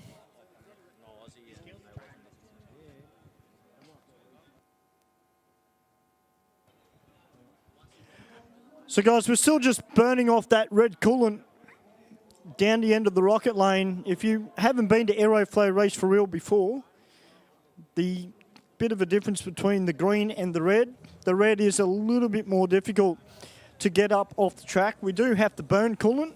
It's not like oil where we can put the kit a little down and run the sled. Yeah, it's all synthetic. Thank you, Michael. So we do have to burn it off. And the red is a little bit more difficult. We may even have to, potentially might have to respray that lane as well. But you can see our track crew down there working extremely hard to get that coolant all burnt off the track and get the track back to at least a racing spec. So look, we do thank each and every person that is here tonight competing. Thank you guys for your patience. We are doing our best to get this cleaned up as quick as possible.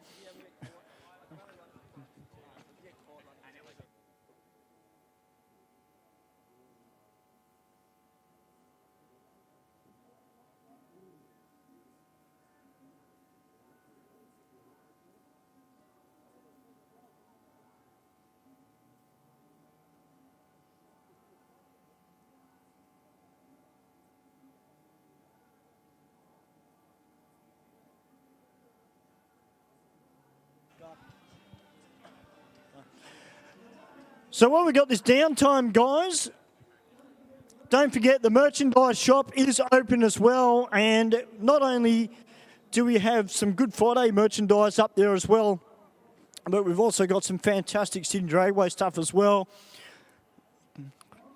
Now, I'm not going to play model tonight, or maybe I will because Ben's upstairs and he hasn't got a camera on the merchandise shop. So we're quite safe. You can't put a camera on me. I like that. But guys, don't forget this Friday, Good Friday burnouts. If you love burnouts, make sure you're coming out for that one. It is going to be huge. We've got some big cars that are coming out. 45 pro cars have entered, and there are still more that want to enter. But we've roughly capped it around 100 cars.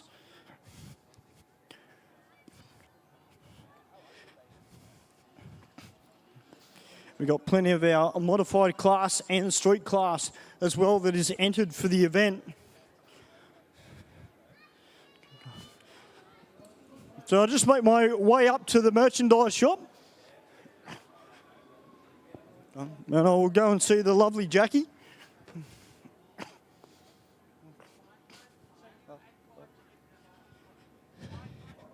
I got to say, the shirts do look pretty good. You can see them from a mile away.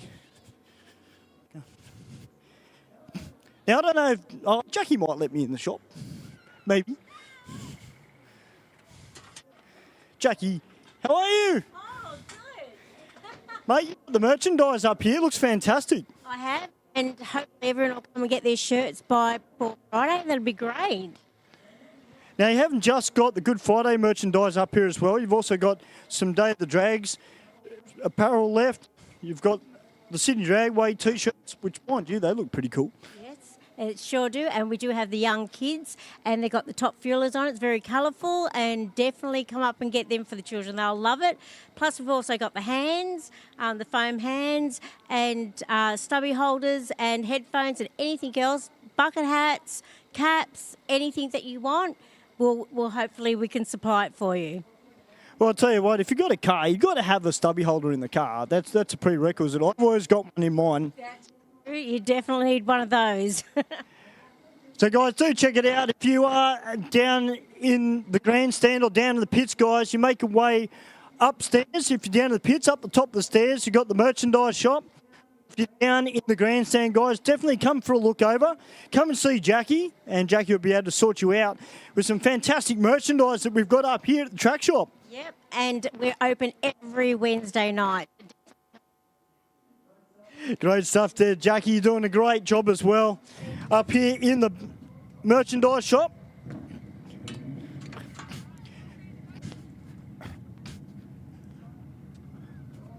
All right, guys, I can hear engines have refired, which is fantastic to hear. So I'll send it back up to the commentary box, up to the Bushman, and I'll be back up there very, very soon.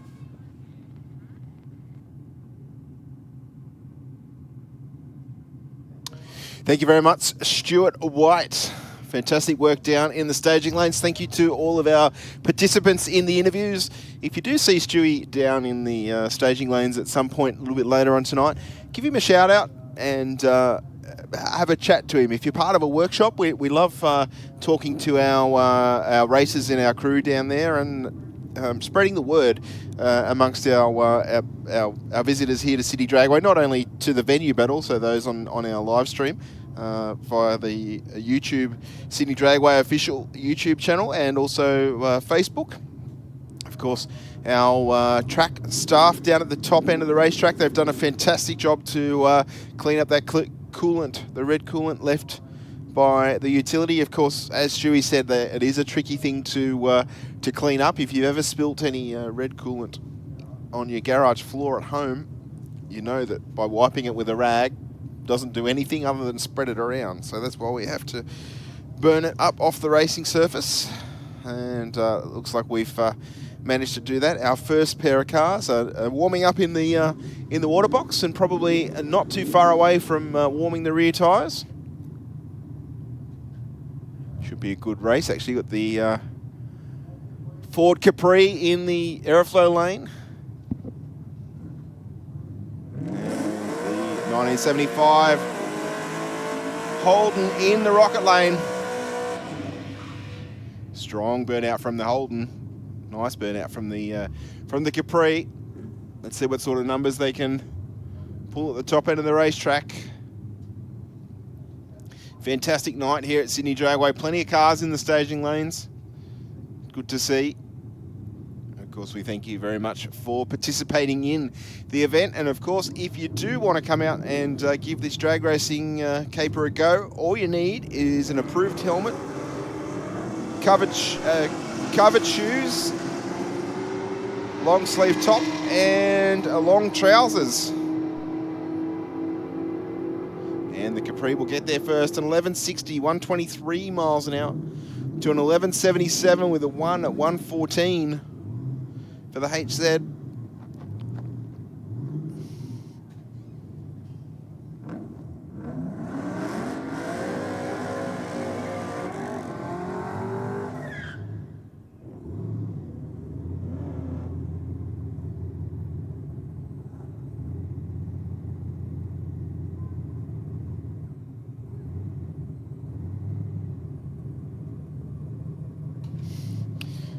All right, here's our money run, father and son on the start line. Yeah, am I correct? Yeah, you are, mate. $300 on the table. And surely that's not one of one. That'll be best of three, or I'd say it would be best of three. But I can't tell you, the way the son was talking to me, he's not overly confident. I kind of picked that vibe too, Stu. Although he's out in front at the moment, he got a little bit of wheel spin on the head of the throttle, but out in front. By a little ways, gets chalks one up for himself. 12.74 with a 7.1, 10 mile an hour to a 13.2. I think father's going to have to pull something out of the hat there. There's a fair distance between the two. Smoking Joe Sorbello on the start line.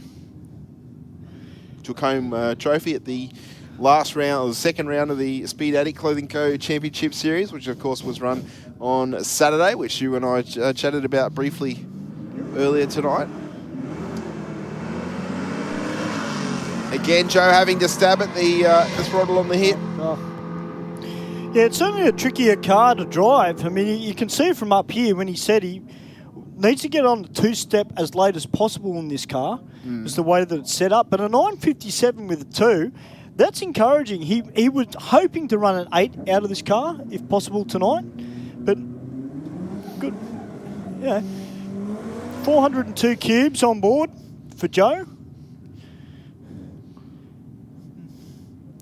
I just interviewed these guys a little bit earlier in the ute. Of course, they ran some quick numbers in this car previously and had to get the car teched. And it's great to see it back here and doing what it does best. I guess it's a little bit of a bittersweet when you get to that point, isn't it? It is. You want to go fast, but you know that if you go fast, you've got to spend a bit more time and a fair bit more money. But in all fairness, it's for the driver's safety, of course, and you know, it's a pretty well sorted car. And it runs on through for a 964 with an 8, 142 miles an hour.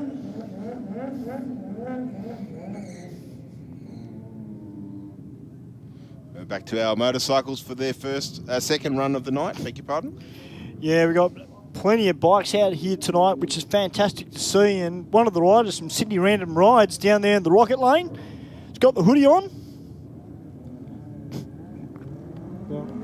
Now, I did try to have a hunt around downstairs for Brett Copping, but I think he might have seen me walking around with the microphone, and he had his helmet on as well, so he probably went walkabout. Well, I'm sure I saw him sitting at the front of the staging lanes there, Stu. Ah, okay. You must have missed him. Well, you see, he blends in because he's got the Hayabusa. When he's on the Suzuki, you know, I can see him. But look, I always love it when Brett gets out here and races because he is a fantastic talent that we've got here in Sydney, and certainly a guy that you don't really want to verse in competition either because he is very, very sharp on the lights. Now, he's got a little bit of fluid just off the start line. Now, just make that announcement again. If you are in the staging lanes, guys, please make sure that your air conditioning is turned off. Please, guys. So you're not holding up racing with water dripping out of your car, just so we can make the night flow a little bit better. We've got a lot of cars out there at the moment, and everybody wants to get a maximum number of runs. You were just outside. What's it like? Is it still quite warm? Oh, it's beautiful out there at the moment, Steve. Nice. You can see our Aeroflow flags are all but still. It's sensational out there at the moment. Very, very slight flicker. 017 on the tree for the rider in the Rocket Lane to an 029. Nice pair of lights. And a 1267 with an 8 at 105 in the Rocket Lane to an 1181 at 116 in the Aeroflow to take the win light there. So I just had a message through a little while ago saying that we're up to 95 entrants for tonight. So if we can get 5 more entrants, we possibly will have enough to do the reaction time prize contest. Yeah, I think looking at the staging lanes, I would dare say how long ago? That was at 7:07, so I've got my now? fingers crossed. It's now 7:47. So I've got my fingers crossed, Steve. If we haven't already done it, we can't be too far away. I mean, really. I hope we do. I want to give away some money tonight. If you've gone out there and run an 019 light, you go and enter again. Hang on, I'm giving away my tactics. Oops, I didn't say that. just skip that bit, Ben. Ben, buy an entry and take the bike out. Well, no. Or give me a helmet and I'll go. All right, 10:52, 148 miles per hour down there in the Aeroflow lane. Now we're talking. They're starting to crank it up now. All right, Michael Richards out now on the AMS Water Meters 750 Jexa. Taking on Jesse Barnes in the Rocket Lane. Oh. It's a modified bike race right on the start line. That's what we want to see. Actually, speaking about bikes, I just want to say a big congratulations to the 3 junior drag bike riders that were out here on the weekend.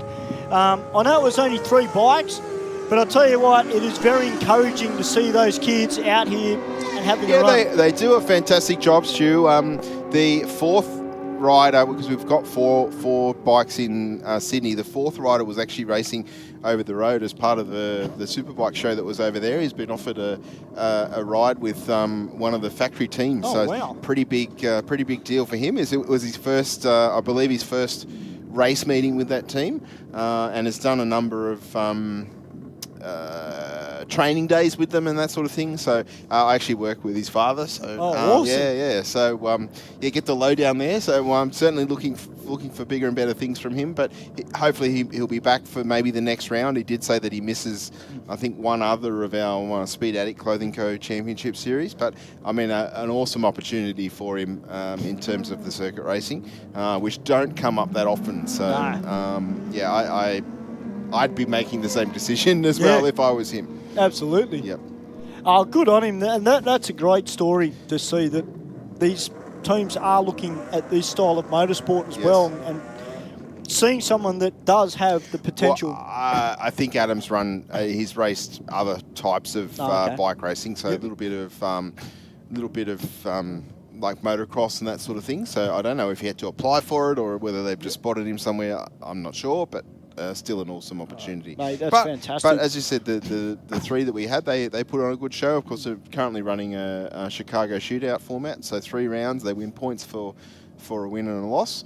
But all of our categories put on a pretty good show on Saturday. There was quite a few races decided by 60 10 thousandths of a set, so like less than, very, very small margins. Glad I wasn't picking it at the top end, but it's always good to have good field numbers across our categories.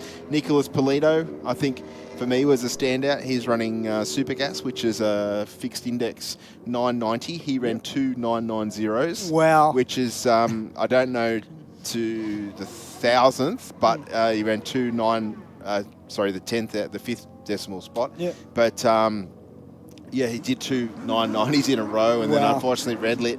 So that was his race done. I think it was a 002 red or something like that from memory. But other standouts.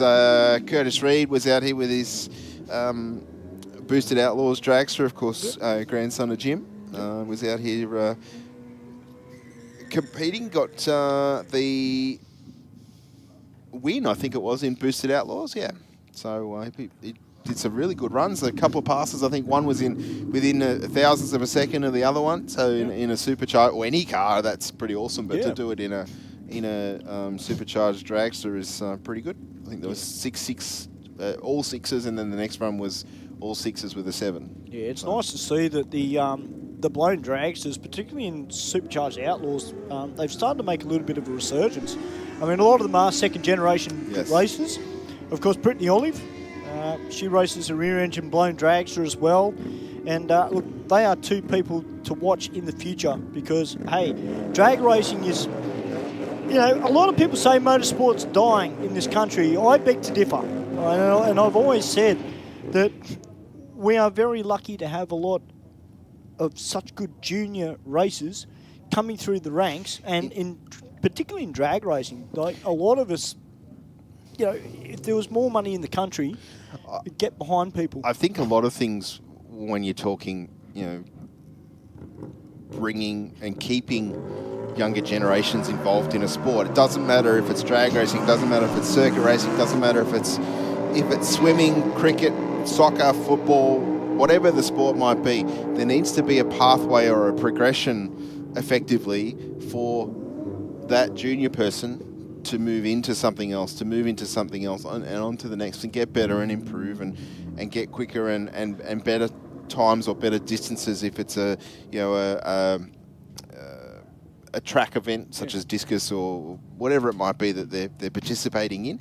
If there's programs and opportunity for that continual progression, then you will genuinely keep the person involved as long as there is that budget involved. That's right. Of course, everybody in the staging lands know that to race a car, you have to invest some money, obviously, to purchase the car. Yeah. Depending on how fast you want to go, that depends on your budget. If your budget is running a road car, there's absolutely nothing wrong with that. No. And there is an opportunity for you to race that road car either here on a Wednesday night at Aeroflow Race for Real or a Sunday session, same sort of scenario as to what tonight is, or of late, under the Speed Addict Clothing Co. Championship Series, we have Street Fighter. That's so right. you want to build your skills in running the car consistent to a dial-in and with a bit of a handicap if you're slower or faster.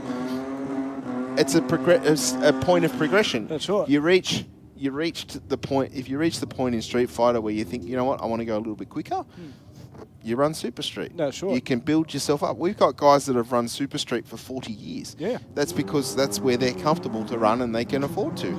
And they might just have a really good combination that they can race effectively and efficiently cost-wise. That's right. But they can still race in front of 20,000 people or the world. If you look at our big events or tonight even, that's live streamed around the world. Yeah, you know, absolutely. So you can build a name for yourself in any category of drag racing. It doesn't matter if it's here or in the US. You can certainly build a reputation if you like.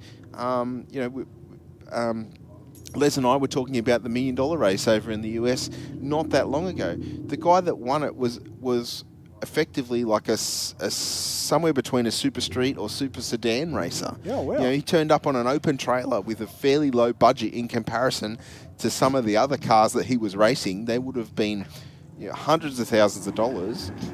And this guy's gone out and he won the event. Walked away with $1 million in a check. Oh, good on him. You know, so it just goes to show that anybody can have a crack at drag racing.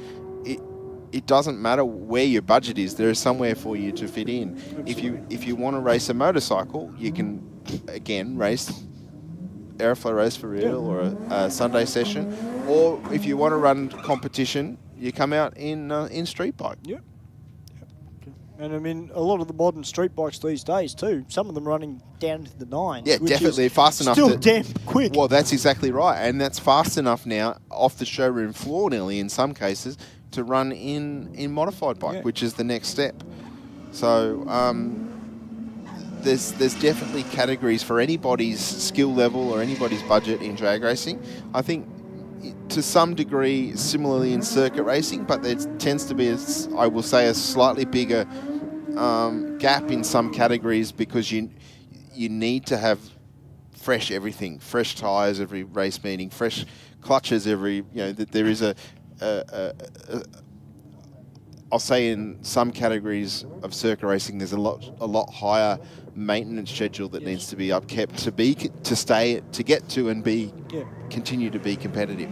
Because if you don't do it at home, chances are you're doing it at the racetrack, and that's not doesn't good. work. You don't want to be changing clutches and gearboxes at the racetrack if you can help it. Well, what gets me with that supercharged Outlaw cars, I watched that video of the Reed team that they put on Facebook. Yes. And it, you know, Bruce Reed was saying it only takes 20 minutes to turn around the Outlaw car. Yeah. And then he said, I actually prefer Top Fuel, which is like the tuning side of it and everything like that, or working on it. But, you know, I think for the average person, they'd look at that car and go, wow, like the maintenance, the turnaround time. I think a lot of people would expect it to be a lot longer than 20 minutes to turn it around. Well, I think you've got to remember that the Reeds certainly know what they're doing. Absolutely.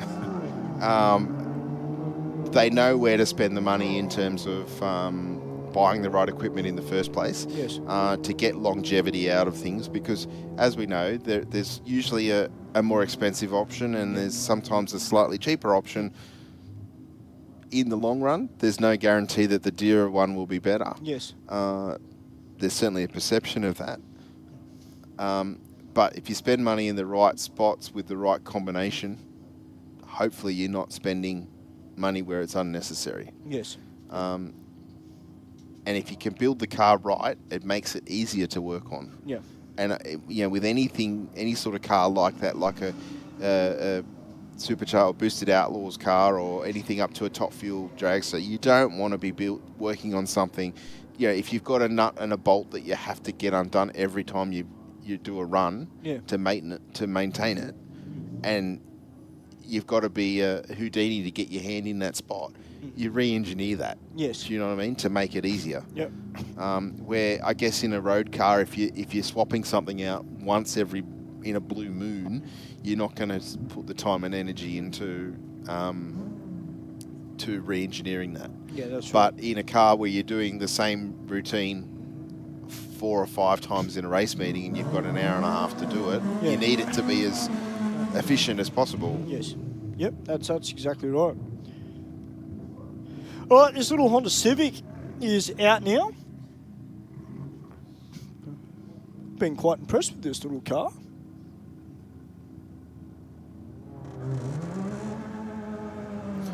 Oh, a little bit of wheel spin right through first gear and into second.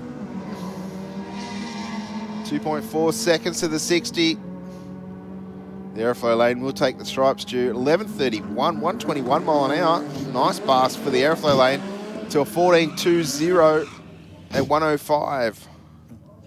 Well, we got the Lamb Speed GR Yaris down on track now. Switched over to the Aeroflow lane this time around. Yep.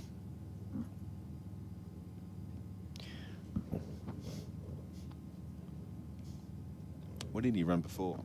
Low 10. Low 10. It was low.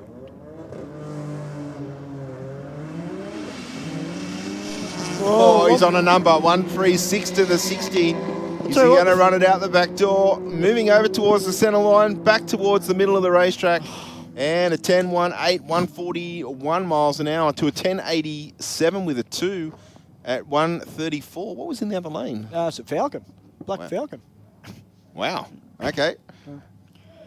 Well, it's good to see the Porsche GT2 RS back. I haven't seen this car for a little while. He's obviously probably been working, not being able to get out here, but hey, it's great to see the car back.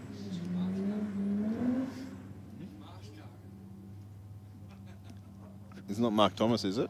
Well, I think Mark Thomas would like to be driving it, you know.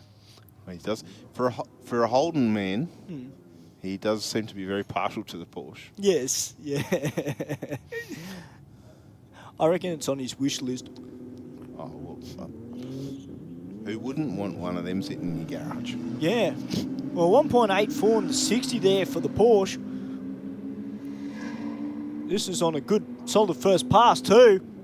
A 10.666, the Devil's number. 134 miles per hour to a 12.05 at 119. Great pass there. That looked effortless. It did. It didn't. It wasn't even particularly noisy either. No. I thought it would have had a little bit more of a growl through the exhaust, but the secret assassin, I guess you could say, 10.66. All right, the EB Falcon. How strong numbers are these early Falcons coming out to Sydney Dragway of late too? It's good to see. I've got a mate of mine who I used to know around Hornsby, and I still talk to him now and again. He's actually got an older model EB Falcon, and his engine's had a little bit of work done to it. But you know, there's still a lot of Ford aficionados that love these old EA EBs. I mean, I close my eyes now, Steve, and I can still remember when they first came out at Amaru Park in touring car form. With John Bauer and Dick Johnson, Yeah, John and Dick had them, and I tell you what, they were a big shock to the system when they came out on hit racetracks. That was the first model of the V8 series, That's right. wasn't it? Yes. Yeah, it was, yeah. All right, the Nissan 370Z, or as I affectionately call it, the Z sled. Down there in the Aeroflow lane, he's taking on the Foz, the Subaru Forester. Oh, the Forester. Get into it. Tell you what, he's... The Z sled was a little bit, say that 4 times fast, was a little bit slower off the start line, but I tell you what, there was only 500s in it across the finish line. I'm wondering if he was playing with him. All right, the FD RX-7 is out now, and he's taking on this Falcon wagon. Now, I just spoke to the driver earlier, and he's running standard street rubber on the rear end of this car, but he's having trouble, Steve, getting it to hook up. So he really needs a set of radials on the rear end of it. Just like that. Yeah. I'll tell you what, that Mazda's very quiet as well. I can barely hear it over the V8, which is unusual. Normally the Rotary's fairly stout engine sound, but that one's certainly very well muffled. 1198 with a 5, 126 for the wagon to a 1299 with a 9 for the RX-7. Yeah, I mean, normally the RX-7s like to play their rotary song and give Ben, you know, put a smile on his face, you know. They love it.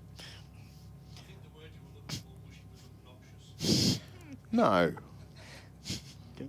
If I had a rotary, I'd call it that. But yeah. All right. Absolutely.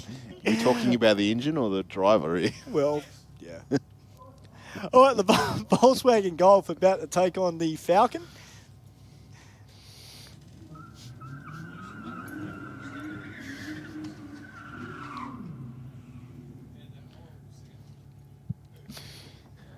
And the P-platter in the Golf. Just goes to show all you need is a car and a license. Yep. Now this Golf has got a sunroof in it, and every time no disrespect to any racer who drives a car with a sunroof, but every time I see a car with a sunroof come out, I'm always a bit iffy. Because over the years we've seen them We've collected a few at the top end of the a few of them. Yeah. Yeah, they were collected in smaller pieces than what they were put in. Yeah, absolutely. 1627.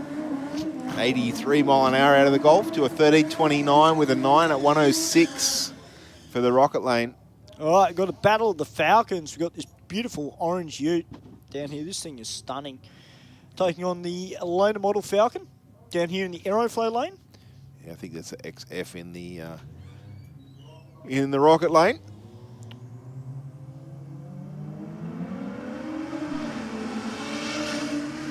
Well, 1.64 into 60 from the Falcon.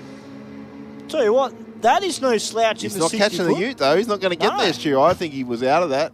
Still run a 1071 with a 5. 132. Wow. And the ute there held its own. It got away from the start line a little bit quicker. And the sedan just couldn't catch it. Oh, it looks like we've got a Hyundai i20 down there in the Rocket Lane. You're taking on the Yaguna Automotive Ute. The boys put the tyre shine on, as I mentioned. Yeah, well, there was some chatter on the live stream. That's good for a good 2 extra mile an hour, apparently. Wind resistant. Scientifically tested. Actually, speaking about little cars, the lady who was driving the Volkswagen Up, she shouldn't be too far away from coming back to race, I hope. Well, she was here every week for like 8 weeks, and then she's not around anymore. Yeah. She shouldn't be too far. Mate, what was that? Maybe she's getting a oh, for a fact? Oh, Ben says he hears rumours that the Up's getting a little bit more. Oh, okay. So is it a known rumour? You're in the know. Yeah, well, I know that the car is in the build, but what are they doing? Are they switching to a Type R platform or what? Well, I wish they were, because then I'd be jealous. I'd be asking for a lift, because I love those Honda Civic Type Rs, as we know. Now, I just got a message through from Darren, who's our marketing manager here at the track. We have hit 100 entries. Excellent. So, fantastic. Looks like the money is on the table. Now, we've got the Utes having a bit of a smoke show down there. They're just warming up for the weekend. That's Ad's 6-cylinder, one of our regulars down there in the Aeroflow lane in the white ute. How can you read that? I can barely see the number plate. I saw it earlier before he started doing his burnout. I was going to say, you like Hawkeye or something. Oh, no. Or I'm blind, either or. Probably the latter more than anything. The Rocket Lane out in front, 14.05 with a 2.103. To a 15.9 at 89 in the Aeroflow lane. Oh, we've got another Holden ute down here. It's taking on this green Falcon who was out here a little while ago. And frankly, it actually surprised me at how quick this car went. So, look, good to see them back. Well, I could say that if I could actually see them. It's smoked out here and the smoke is following the ute. All I can see is the 2 tail lights. Yeah, I should be down there getting ready for Good Friday with all that smoke. Just opening the lungs up. Yeah. I always say when I die, my lungs are going to the recycling plant. Come in as a pair of retreads. Oh, it might come back as a pair of retreads. It may well. It might come back as a Bridgestone tyre or a Dunlop. Who knows? But, yeah. Baghdad. Probably Baghdad, yeah. Yeah. If it's not methanol, it'll be tyre smoke. But, nah, look methanol forward just to cleans it out, mate. Well, yeah. It dissolves it. Yeah, exactly. Well, I'll tell you what, guys, Good Friday is going to be huge. Now, if you're on the Sydney Dragway Facebook page, guys, you would see that we've been advertising some of the cars that have entered. Now, I know that Whoops from Twin Lakes Automotive, they are working very, very hard on that car at the moment to get it ready for Good Friday burnouts. He actually wanted to bring it out tonight and do a test skid, but I said to him, no, save it for Friday, because if he breaks it, then... You're giving coaching advice, were you? No, not really. So, me a coach, burnouts? No. I just commentate, I don't drive. Okay. So, just good news, guys. One of the cars that has entered for Good Friday is Spastic. Has entered. Of course, that's a quite well-known blown Commodore. One of the pro cars that has entered. Let 'em Hate has entered as well. That's a VL Commodore wagon with a nice blown motor hanging out the front of it. Of course, I did mention that Skid Ute has entered. That beautiful XC Ute. And a welcome entry into the pro class, the Mad Dog, which was here last week in doing burnouts. Mad Dog from the Kalidi Motorsports Group. He'll be out here doing some burnouts in the pro class. Yeah, nice. So they're just, and Blown VY will be here as well. So they're just some of the pro cars. But we've got 45 pro cars that have entered for Good Friday. Wow. So you do not want to miss it, ladies and gentlemen. We've got plenty of great cars in the modified class as well and the street class. So, well, as you say, there's 100 entries in total. We've got 45 of them as the pro class. Yeah. Wow. Yeah. Of course, there's a couple of cars that aren't entered, but that's because they're on their way to America to show the Americans how we do burnouts. And I apologise if there's anybody watching on YouTube that's from America, but let's face it, you guys can't do burnouts like we can here in Australia. So we've got to send cars over. But Luxifer is on its way over. Yes. I've seen a couple of Instagram things of that awesome little Hilux. And Imposter is on its way over as well. Yep. Do they have the sort of same sort of burnout competitions that we have in the US? I can't say I've ever seen them. No, I'm not sure if they do. Actually, DJ Prowse, I totally agree with you that I should go in one of the pro cars. That'd be great, but I've got to commentate. But having said that, I'm sure that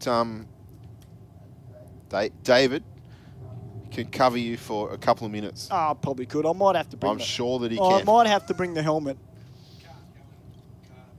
Go. Well, I'm sure that can be arranged, man. Actually, I totally agree with you, TL7288 Lindsay. Spanion needs to go in a burnout car. That would be cool. That would actually be really cool. I actually put a message on one of Spanion's posts, and I told him that he's going to bring his Evo 10 out here to race for real and take it for a couple of runs down the drag strip. Because that car has had a bit of work done to it by ERS, Evolution Racing Spares. Those guys well known for Evo King, which comes out here, which is one of our Pro Street Evos. Yes, very nice car, that one. But on the 8th of May, DJ Prowse, put it in your diary, because it's a Wednesday night. It's my birthday, so we're gonna have a rocket birthday. Now, I did mention I've got to split the diary in, because I'm thinking of either making it a bit of like a theme night, or, well, I've been told we should make it like a little bit of a burnout party. Right. And I thought, well, either would work. What better way to have a burnout party than to see if we can get Mick Brusher to bring you legal and help promote Brushnats at the same time, which is coming up in June. Oh, I like what you're thinking. Were you thinking that we're going to give you a birthday present? You know what? I don't care if I have a ride in a street car, a modified car, or I've had a ride in a pro burnout car before, Admittedly, it but was on your birthday? Well, I don't know, but I'll tell you what, mate, it's the Rockets' birthday, so my birthday, it's going to be massive. Like, I may even commentate and race that night. We'll see. Yep. We'll see. We'll Do see. you want balloons? We'll see. No, I don't need balloons. Oh, shut me down. I'm only 43. Well, bug you then. I'm not going to give you balloons. Well, I was going to say, I'm only 43. You can get stuffed. Fine. I'm only 43. I'm still young. I never said you weren't. Still young at heart. But seriously, on a serious note, though, yeah, it will be my... DJ Prowse, you're not going to make it? Well, don't worry about it, mate. As long as you're on YouTube and watching via the live stream, it's going to be an awesome night. I'm going to try and invite a lot of my mates out here to the track. And we'll have a bit of a birthday bash. And what better way to celebrate anyone's birthday or any celebration than here at Sydney Dragway. Wednesday night is the place to be in Sydney. You don't want to be anywhere else. You don't want to be down at Bankstown at a kebab house. You want to be here. Unless the kebab house is mobile and is here. Actually, you got a point there. You got a point. Actually, I'm real surprised we haven't had it. Actually, we're going to have to work that out. I'm surprised we haven't had a kebab trailer here, just quietly. Very surprised at that. That's actually a very good point. I like your way of thinking. All right, we've got Brian down there in the rocket lane. He's got a new gearbox and he's happy, Steve. He's running consistent times. One that works. One that does what it's supposed to do. Yes, it changes gear. Yeah, it changes gear now. Well, in all fairness to the gearbox, it was copping a fair thrashing in the burnouts the other week, as was the diff and the rear tyres, but it's all good. It's great to hear DJ Prowse to be watching the burnouts. I'll tell you what, you don't want to miss the burnouts. David Pendlebury and I are so fired up. As a matter of fact, I'm actually surprised Dave hasn't done any funny videos as of yet, because that's not like Dave. I reckon I might have to hit him up. I reckon we're going to have to do a funny one from the shed. Okay. As long as he keeps his shirt on, that's all. Well, that's probably a good idea. Yeah, as long as he keeps his shirt on.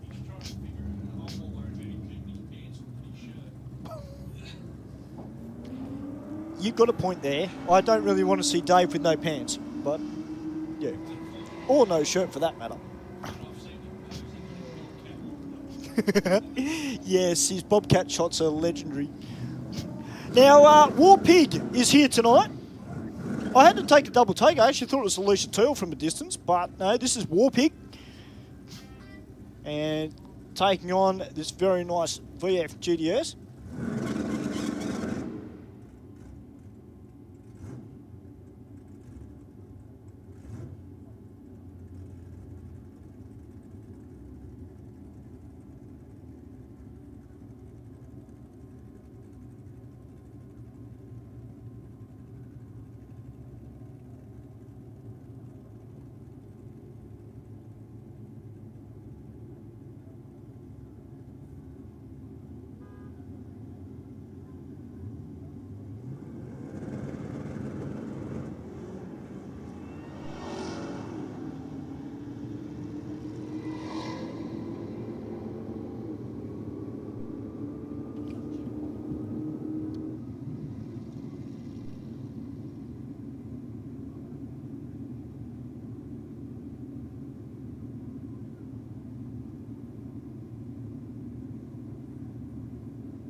Looking like a cracker of a Ford versus Holden battle on the start line. Right now, we've got the Tirana in the Aeroflow lane, taking on the Falcon in the Rocket lane. The Falcon's been waiting patiently down there in the staging lane, Stu. And it's got a big set of radials on the rear end of it, but I can tell you that that Tirana down there, I heard it going into scrutineering, it's got a very nice note to it, and I'll tell you what, this Falcon better watch himself, because I think this Tirana might just take the cake. It's only got a fairly small set of tyres on the back of it, though. But might have had some suspension work. Allows it to hook up a little bit better. Certainly the tyre under the Falcon, very, very noticeable. Just lifting that left front wheel. And it is out and gone. A 1.6 to the 60. Little bit of fume out of it at 1,000 foot. And it runs on through for a 10.53. 130 mile an hour through the finish line, and the fume is still there in the braking area. Yeah, it's a fair bit of fume coming out of it as well, and it looks like it's just got worse towards the end of the braking area as well. Still fuming as it's going around the corner. Yeah, not looking too good.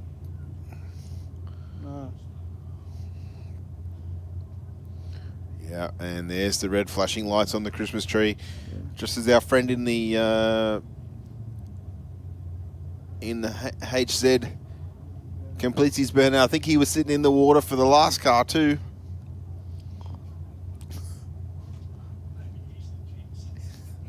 I'm pretty sure it was that car, unfortunately. And he was racing a Capri as well, but not this one.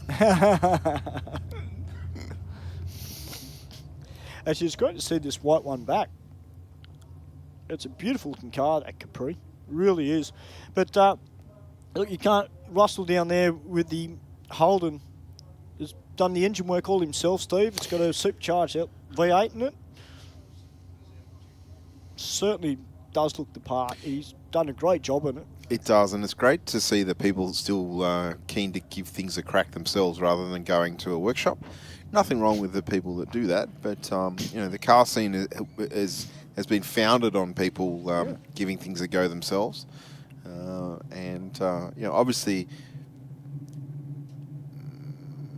you know, the modern day engine's a little bit more complicated especially if you're running EFI and all that sort of thing to wire the car into the original loom or to start from scratch. I understand that obviously there's a little bit more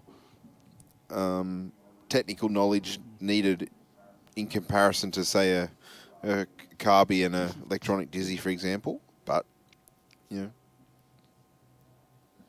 there are people out there that can still work that stuff out in their shed, self-taught, which is fantastic. No, it's great to see that we do have that. So you can see that we've got a tractor just running in the braking area, Stu, so we shouldn't be too long down. We'll be back with you very, very shortly here at the Aeroflow Race for Real, Sydney Dragway.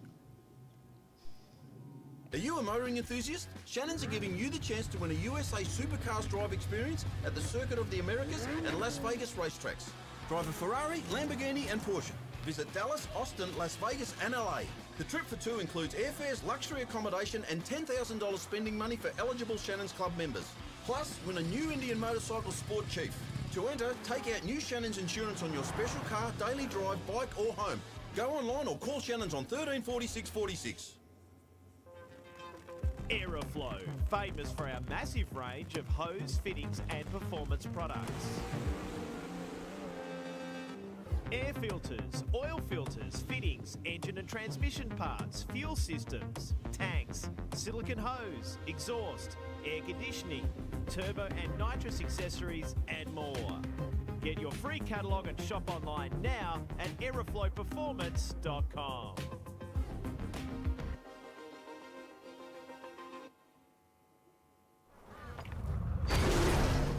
Bangshift shifters from Aeroflow Performance are truly the modern shifter for the modern age. Featuring a full bespoke billet case, all shifters are designed for right-hand drive vehicles with an LED lit gear position indicator. Available in either ratchet or gated options, as well as OEM replacement shifters for popular Holden and Ford vehicles. A large range of bank shift spares are available for each shifter that includes shifter cables, brackets, lever and gate kits, trans brake buttons and drop boxes for the ideal mounting solution. Shift into gear and check out a full listing at aeroflowperformance.com. How would it be if we funded a pilot program for you to run that enabled you to bring some vision impaired kids onto the Saints Play program? Oh wow, that would mean the world. My reward is the smile on the kids' faces. And since you've given so much to others, we'd also like to do something for you personally. How would it feel if Pepper sent you, your partner, and your daughter Molly to the Gold Coast for a few days? Yeah, awesome. I don't know what to say. It amazes me. Thank you very much. Stay informed, up to date and entertained thanks to the Western Weekender. The Western Weekender is Penrith's leading free and local newspaper, delivering the best content from on-the-ground journalists and providing businesses with direct access to potential customers. News, sport, entertainment, puzzles and so much more. The Western Weekender is the heartbeat of Penrith and it's out every Thursday. Get your free copy at selected locations in the area, home delivered, or check out westernweekender.com.au.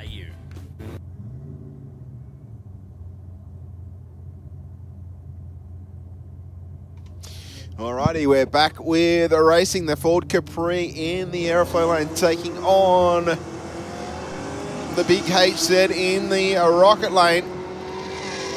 Looks like the HZ's going to run around him, but about half track in front of the 1,000.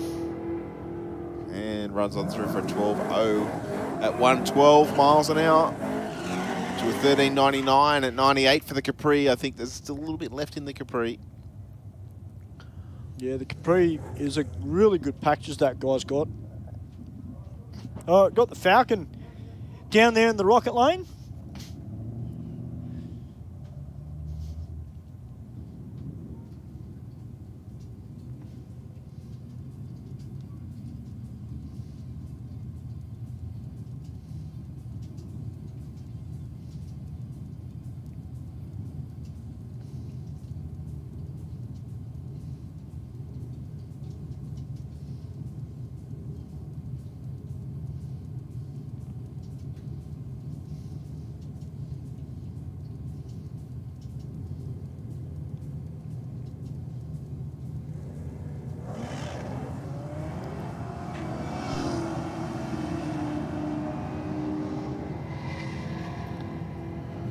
Car in the Aeroflow lane out in front and is certainly moving on down the racetrack. 12.15 with an 8, only 87 mile an hour through the finish line to an 11.61 with a 5 in the Rocket lane.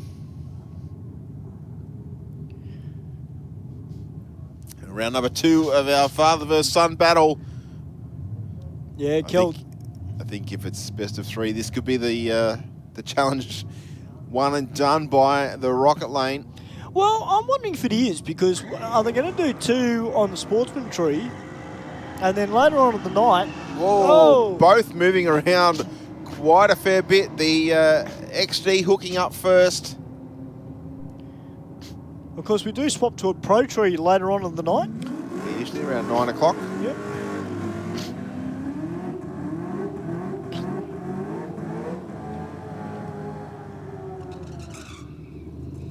So if I was Kel's son, I'd be saying, all right, we've had 2 on the Sportsman tree. The 3rd round's going to be on the Pro tree. And do you get cocky and go double or nothing? Yeah. Well, let's hope his bank balance can afford. Yeah, but that's including red light. So if he gets greedy and goes for a red, he gives his father double. But anyway, Yeah, I'm not suggesting gambling. I'm just going along with the challenge. Oh, Mr. Capri. Getting a little bit sideways around 60 foot. Weapon GDS out with the 1.55 in the 60. And a 972 for Weapon GDS. 144 miles per hour. That was a super pass. Yeah, the Capri going less than straight down the quarter mile here, at least for the first 60 feet. All right, Joe Sabello coming out now in the 180 SX.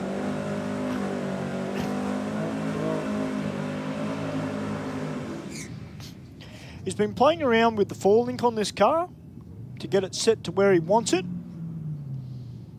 And as you said, it's just a little bit of a slightly trickier car to get off the line compared to the other 2 cars in his stable. But I'll tell you what, this could become a bit of a crowd favourite, this car. It's black, it's low, slung, looks fantastic. 1.53 in the 60 there for Joe. Went after the light too, 0.32. And runs on through for a 9.19 at 152 mile an hour. So it's definitely a step in the right direction there for Joe. Did say earlier that he was looking for an 8-second pass tonight. Not quite sure what the PB is with that car. I know that the old Datsuns run into the 8s fairly regularly.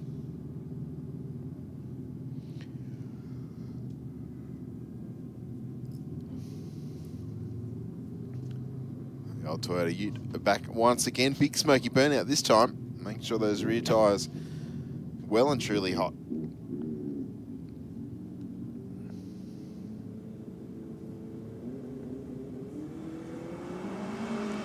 Just lifting the left front. On the hit goes 145 to the 60. And a 964 with a 4, 142 mile an hour through the finish line. That's a great pass there from that car. Really, those boys, they've really stepped it up. And hopefully we'll see more of that car in the future at our state champ rounds. Of course, proudly brought to us by Speed Addict Clothing Company.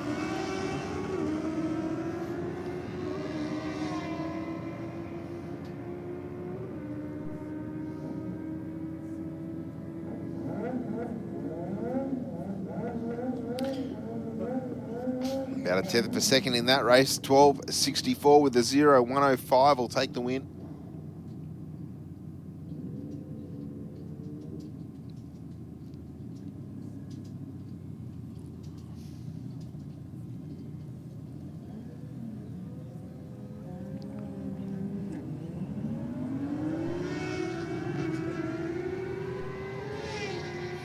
As Stewie mentioned, we'll be switching over to our Pro Tree at around 9 o'clock this evening. If you're not quite sure what we're talking about there. So far tonight, we've had what's called the Sportsman Tree, which is all 3 amber lights count down individually. Of course, the Pro Tree, they all flash together, which means you've got 0.4 of a second to react to that green. Yeah, I've raced my street car on both lights. Yes. I find it easier on the Pro Tree. I don't know if it's just me, but I just find it a lot easier on the Pro Tree. Is it the anticipation doesn't get you? Yeah, I think so. Of course, I've got the manual as well. It can come straight off the clutch. It makes it somewhat tricky. Well, 0.31 on the tree for the rider in the rocket lane there. It certainly makes it a little bit tricky for some of our less powerful road cars to cut a good light on a Pro Tree, because naturally the car just does not react quick enough. Yeah. Yeah, even I don't know what your best light is on a Pro Tree in your Mazda, but if you tell me it's an O light, you've guessed it. Yeah. Just in how your Mazda would react. That's right. You would nearly be guessing you'd be anticipating that light flashing. That's right. To get the reaction time. Yeah. If you wait for the yellow in your car, yeah, and then left then and there, you still wouldn't be an O. That's right, exactly right. Yeah. If you're running a pro slammer, that's a different story. Yep.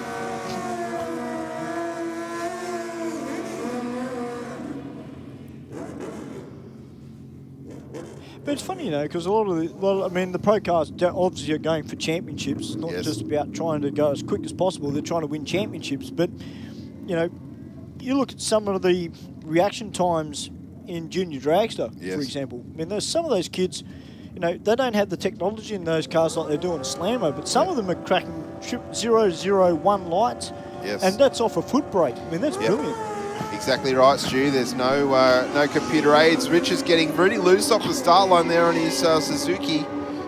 Barnes in the in the Rocket Lane. He left red too, but runs through for a 10-1-0, 141 miles an hour to a 10:44 with a 6. But yes, you're right. Same as all our bike races down here on the racetrack at the moment.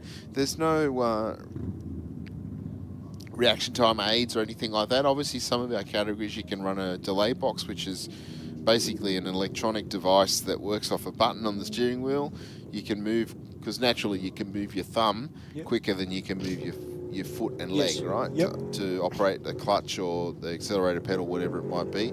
So what happens with the delay box is you can, if you like you say, if you're reacting very quick to the light, you can actually change how fast the car reacts with the delay box to change when the car leaves. If you're slow, you can actually speed the reaction up effectively. I mean, you look at a lot of the pro slammers, Steve. You know, a lot of them are. Some, not saying all of them, but some are generally a .025 light. Yes. To make sure, yes, they are in the green. Yeah. But like anything, you still need to practice it. That's right. It's not just because you get a delay box doesn't mean that you're naturally going to cut good lights all the time. But certainly the delay boxes not permitted in racing tonight, of course. But it's all about our street cars here tonight. But I do like the fact when you see someone particularly in the pro car, Steve, when they do crack a 0-0 something light, because number one, you don't see that a lot in the pro categories, and the other, you know, it puts so much more pressure on your opponent, because that opponent's thinking, oh, you're going to run maybe an 025 light as an example, and now you've got that. Just like Brett Coppy's just gone 005 as you're talking about it. I think that's the best one of the night so far. Yeah. 10:01 with a 3. Yes, Stu. Yeah.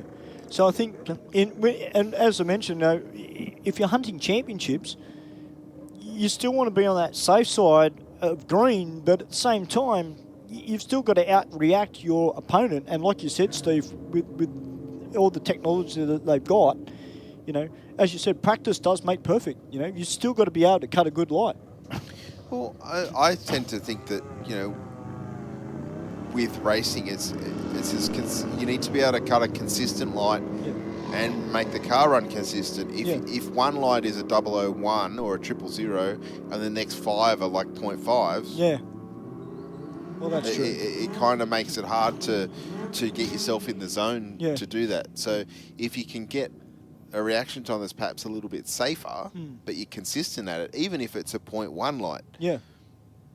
You know, at least you know you're in the zone for that, right? So you can then start to push yourself and find another point on the tree that might trigger you, allow you to recognise when you should be dropping the clutch or taking your foot off the brake or off the trans brake. The trans brake's a different thing, obviously, to a delay box. But it's recognising that point of when in a sportsman tree when the lights are coming down, when you should be leaving. Is it between the second and third amber? Is it as the second amber comes on? Is it as it comes out? Yes. Yeah. You know, and once you learn that, you've got a consistent point of reference. Then you go and change your car, and you're going to start again a little bit for That's that. very right? true. Right. So. But like I said, if you're cutting a 000 or 000, then you go like a 1 second reaction time, and then you don't get back to 000, you haven't recognised that spot. Just like it's critical in sportsman racing to be consistent down the racetrack too. And then once you get both together, here you come championships. Yeah. Yep. And I'll tell you what, to win a championship, I mean, I guess it's, you know, to a certain degree, a lot of people more remember who won the Winter Nationals, or someone might say we know who won Bathurst. But, you know, championships still mean as much as those marquee events.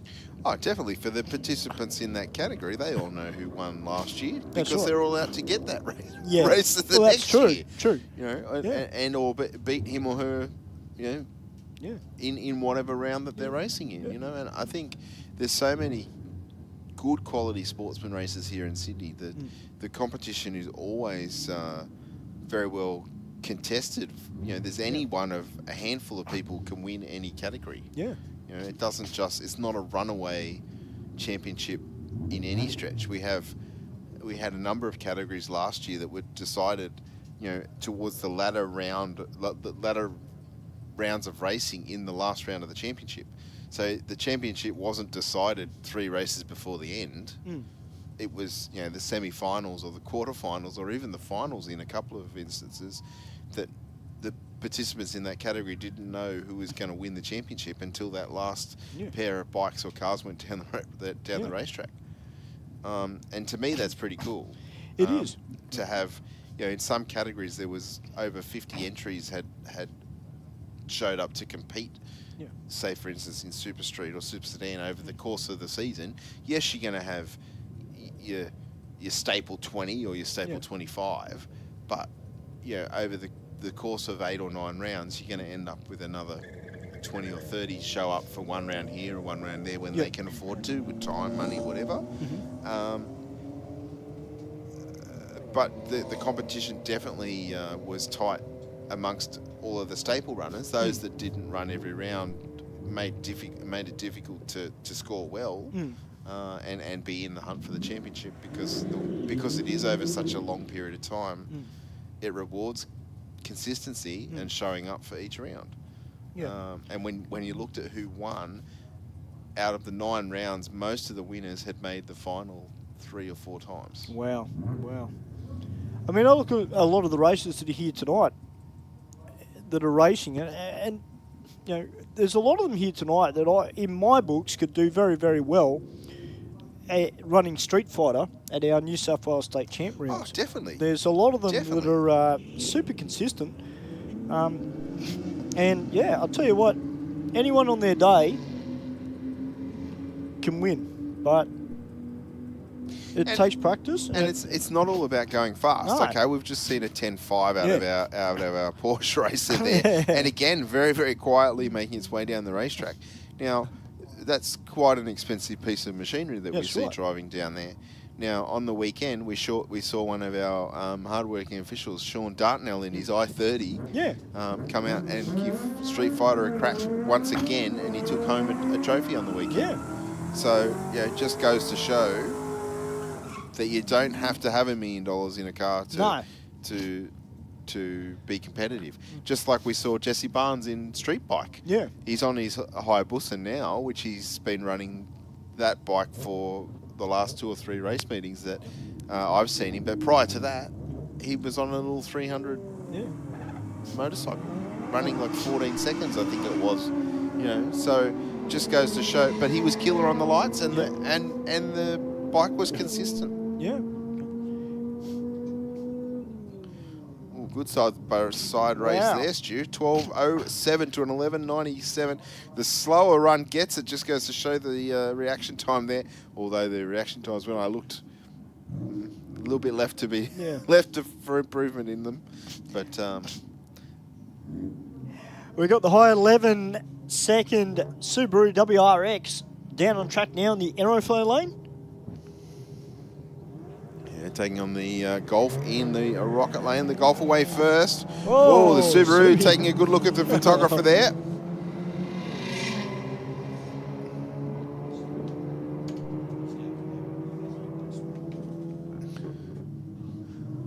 All right, and our Golf racer takes the win. 13.04.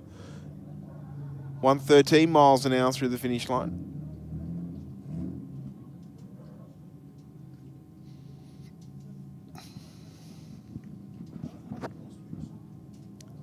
Honda Civic on the start line once again. And a handful of passes here tonight.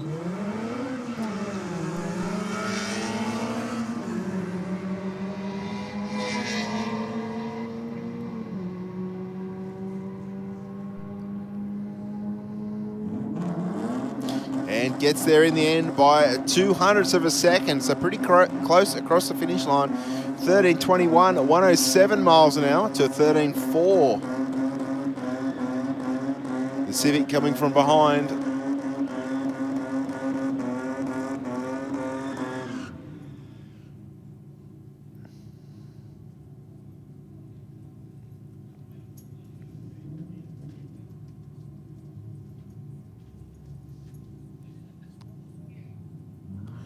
Mang 4 leader on the start line in the Aeroflow lane this time around. 005 on the tree. That's 2 005s tonight. Nice reaction time from the Ute driver.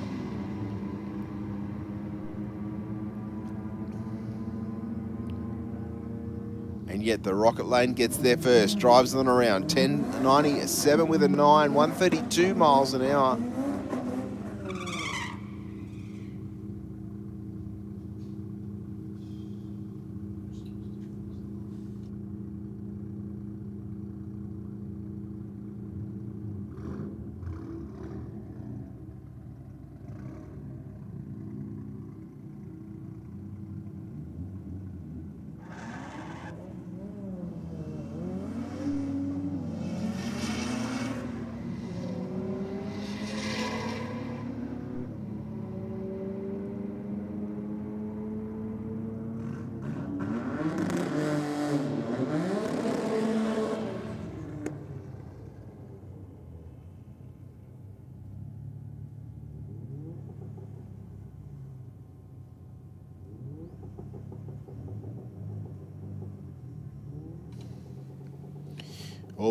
All will a battle about to unfold on the start line at Sydney Dragway. We've got the Yaris in the Aeroflow lane taking on the Evo Lancer.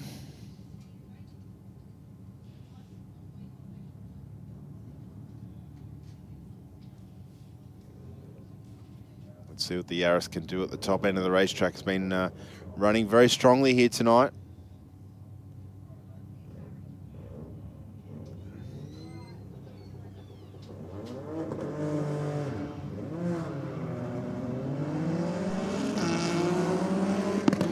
Oh, I don't think the Yaris got the launch it wanted. It sounded like there was almost a double take on the clutch, but still running 10.54 with a 9, 137 miles an hour, and a 13.3 at 95 mile an hour for the Lancer.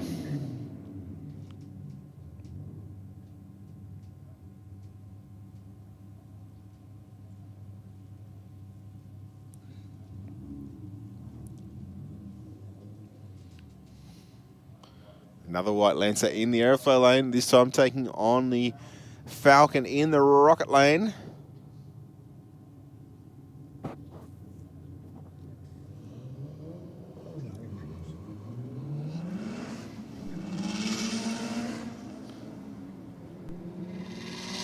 Falcon with a slightly better reaction time, and I think out in front at the moment. And we'll run on through for 13.0 at 107. The Lancer 13.3 at 95.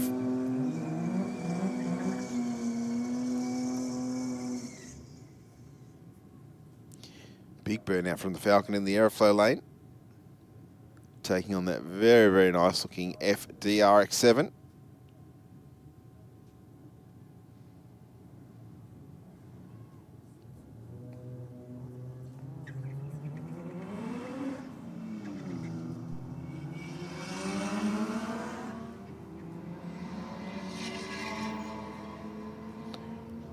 Falcon out in front at the moment, and I think they're very close at 1,000. The Mazda takes it right on the finish line. 13.85 with a 5, 111 through the finish line. Stewie comes back into the box just in time to see the Mazda strike blood at the finish line. Fist pumping, go the Mazda. Do you know what car I haven't seen for a long time? Is the RX3 coupe with the black one, the dark green one with the is it peripheral port 20B, or is that the quad rotor one that was super loud, like ridiculously Savannah. loud? Yes, Savannah. Yeah, I haven't seen Savannah in. Is that a quad rotor or a 20B? I can't remember. All I know is it's very fast, very loud, and I've got a feeling it might be a 13B. I'm pretty sure. Yeah. Is it? Oh, well, my bad. My bad. Yeah, that's it. It runs 10s. Ben's telling me it's a 13B. What would I know? but ridiculously nice too. Yeah. Yeah, I haven't seen Savannah. I haven't even seen any photos what Savannah's up to. I know it was doing a bit of racing across the road. Oh, really? For a little while. Yeah. But, I mean, I haven't seen anything at all in relation to Savannah.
Giuliano Farrow says 4-rater, boys.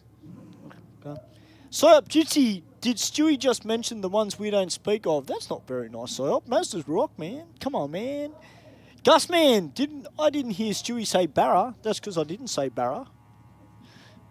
The only Barra I really know of is belongs in a pan.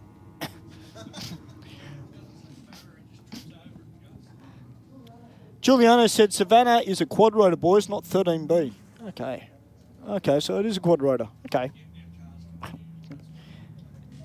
There's that many green RX3s, RX2s in Sydney. Even I can't keep track. True. I did think But that you're it right. was. I should back myself more. You should. You should. But I did the right thing. But we got our cars mixed up a little bit. No, I'm pleased that you know a lot about the Mazda, Steve. You know, I'm very happy about that. A lot's very generous, but it has been a while since we've seen that car at Sydney Dragway. I know he went through a period where he was damaging quite a bit of stuff due to the amount of the RPM and the amount of horsepower being put through all the driveline.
Boosted turbochargers from Aeroflow Performance are designed for the automotive enthusiast who wants optimal performance at a competitive price.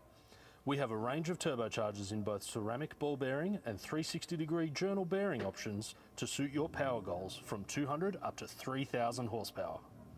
To help turbocharge your vehicle, Aeroflow Performance also have a large range of turbocharger accessories. From steam pipe turbo manifolds, external wastegates and intake and exhaust solutions, you can have your car boosted in no time. For a full listing, check out aeroflowperformance.com.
All right, ladies and gentlemen, if you are down in the pit area, in the staging lanes, keep your ears open, guys, because I've got the winners of tonight's reaction time prize money.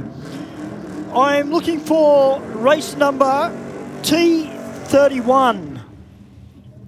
That is racer T31, Cody Forrest. Race number T107, Ashley Hopkins. And racer number M35, Philip Moggs. If you guys could meet me at the bottom of the tower, please, for the reaction time prize money. So once again, that's T31, Caddy or Cody Forrest. Race number T31. Race number T107, Ashley Hopkins. Racer T107. And race number M35, Philip Moggs. That's racer M35, Philip Moggs. If you guys can meet me at the bottom of the tower, please, for the reaction time prize money and get your photos taken. Thank you.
Well, huge congratulations to all our reaction time prize winners tonight. And it was nice to call out a couple of names that I haven't called out before. So congratulations to those racers, and hopefully we will see you back in the future, because this event is only going to get bigger. I was saying to Ben and our meeting director, there's no reason why Wednesday night we can't get back to the way we used to be when we used to do 125 to 150 entrants every Wednesday night. And we've got a really, really good street scene here in Sydney, both in bikes and cars. So get the words out, guys. And don't forget, if you are part of a car club as well, and you're thinking, we want to make a night of it, what you can do is actually ring the track. You can actually book a lane on a Wednesday night, and that way your whole group is all in one lane and you're able to race your mates. Just as long as you ring Sydney Dragway beforehand, you let them know, say, hey, I'm bringing out 10 cars from my, say, like an example, like a Mustang club. Just tell them we all want to race each other. We will put you in one lane and you're able to race your mates. So that's an option. So, guys, get the word out. Wednesday nights, Sydney Dragway is the place to be, and we're slowly building on our culture here at the drag strip for doing it safely, getting it off the streets, people saving their licenses, doing it the right way, and it's great to see a lot of first-timers and young people starting to come out and have some fun here at Sydney Dragway and be part of what we have here. This is a fantastic facility, and we are very, very fortunate to have it here in Sydney. Got a pair of Evos down on track.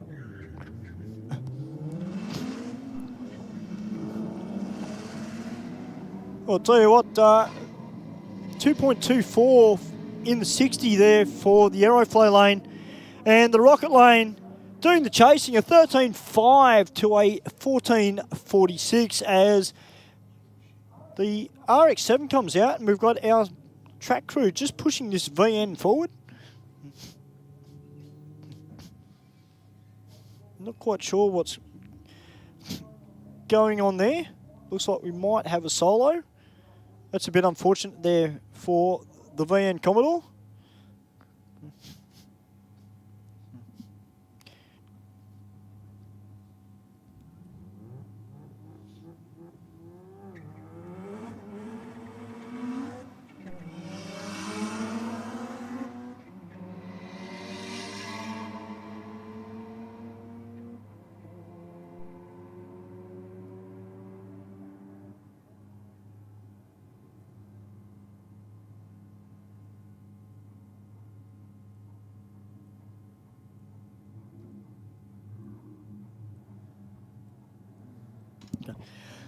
I was just saying, looking at Zach's comment, he said, what do you get for winning the light deal? Well, Zach, if you get the fastest reaction time on the night, and we meet the minimum number of cars and bikes for entry, the fastest reaction time gets $300. If you get the second fastest reaction time, Zach, you get $200.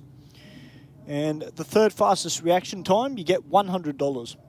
Okay, so it might cost you $60, $65 to come out and race, but you potentially are able to come out and cut a light. I've seen first-timers get a light. I've seen somebody that's never raced before come out and fluke it. So, so fine. Michael, where do I find the rules and regs for Wednesday nights? Yep, if you go on the Sydney Dragway Facebook page, Michael, the rules and regulations should be there.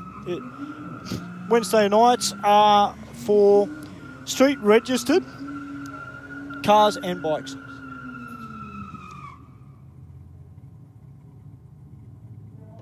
Yeah, Michael, sorry, my apologies. The website. So go on the Sydney Dragway website, and that'll have all the rules and regulations for Wednesday nights.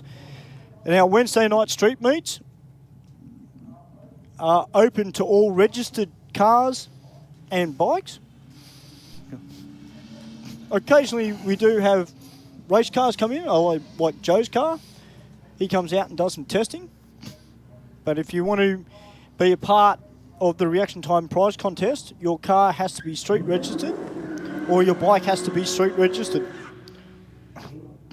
As we welcome the Bushman back onto the mic. Thank you very much, Stu. Looks like we're into our Pro Tree lights. Have we seen any good reaction times in the last little bit? No, I haven't seen any as yet. Well, it's probably the best launch for the wagon so far that we've seen tonight. Yeah, yeah, Gus man, the Gus man, you have to leave on the foot brake. Here, you're not allowed any electronic aids. So no delay boxes are allowed here on a Wednesday night, and no jet engines either. VN Commodores with jet engines? Yeah, no, I don't think so. Well, I would challenge that if I had not a VN with a jet engine in it, but there was a make of car back in the 60s that ran a turbine engine. Really? Yes. They are rare as the proverbial rocking horse, but very cool. I remember looking at the pictures going, you know what, I really like the style of that car. Yeah, was it an Oldsmobile or a GM or something? I can't remember what it was, but yeah, I don't know whether the fuel economy would have been particularly good. Yeah. And I dare say they would have been pretty noisy as well. But yeah, they ran a turbine engine in them. Wow. I'll do some research, Stewie, and yeah, I'll share it with you, mate. Yeah, that would be. I'll have to look it up as well. Now, I've got a couple of people saying, oh, poor Luxifer. Well, Gusman, of course, as you know, that car's actually in transit at the moment to head over to the US. But you know, I just had a chat to a gentleman downstairs who said he's going to be here on Friday, and his eyes almost popped out of his head when I told him how many entrants that we've got for Good Friday. Yes, like they did for me too. Yeah. As you say, over 100 entries for Friday's Burnout Comp. 45 of those are entering into our Pro Series. Mm-hmm. Yep.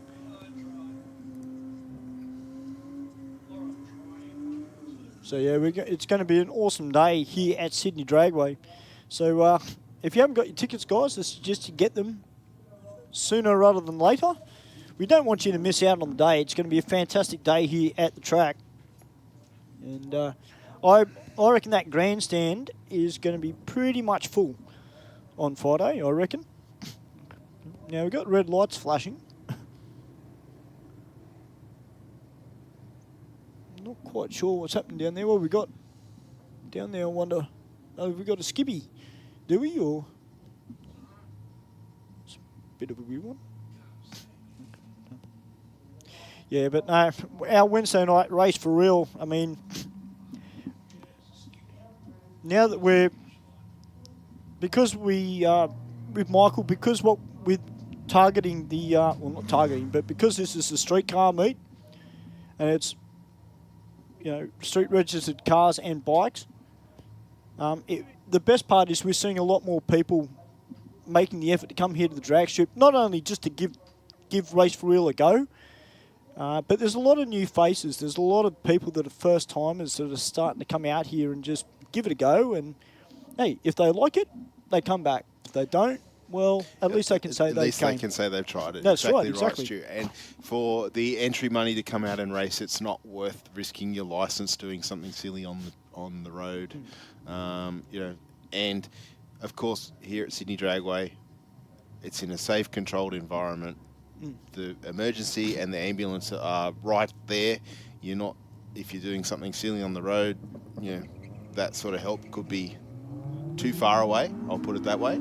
And at least here, as I say, you're wearing protective clothing, you're in a safe, controlled environment. We're looking at the racetrack after every pass to make sure there's no debris or fluid on the racetrack.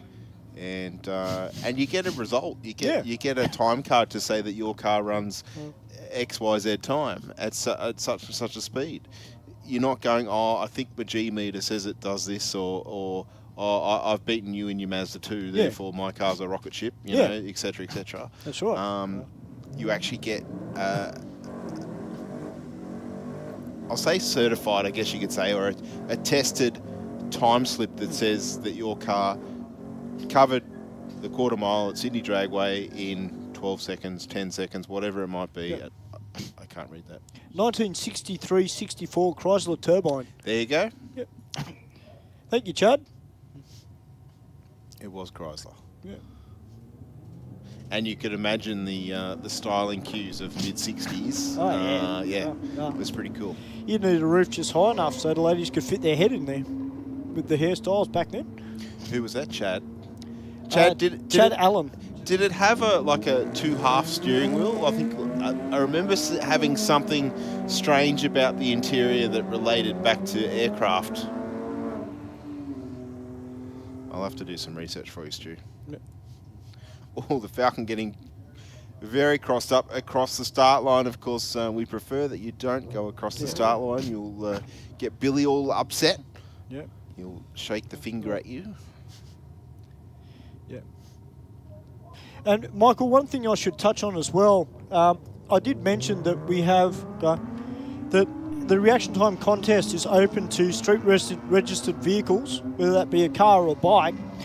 Having said that though, we do have a place for quick cars to come out, i.e. pro street or race cars. So towards the end of the year last year, we had 3 or 4 pro street Evos come out. Yes. And you can go with those style of cars, providing they're teched and they've got the right safety gear, they can go as quick as 8.5 seconds on a Wednesday night.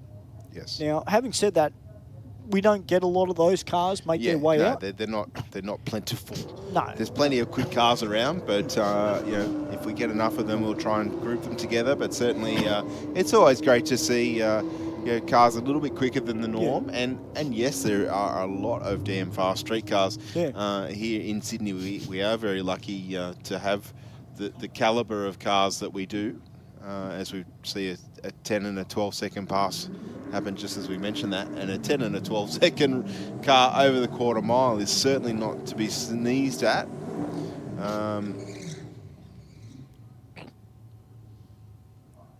But yes, of course, there is the necessary safety equipment, not only for the driver, but the way the car's put together as well, and of course the licensing as well. Yep, that's exactly right.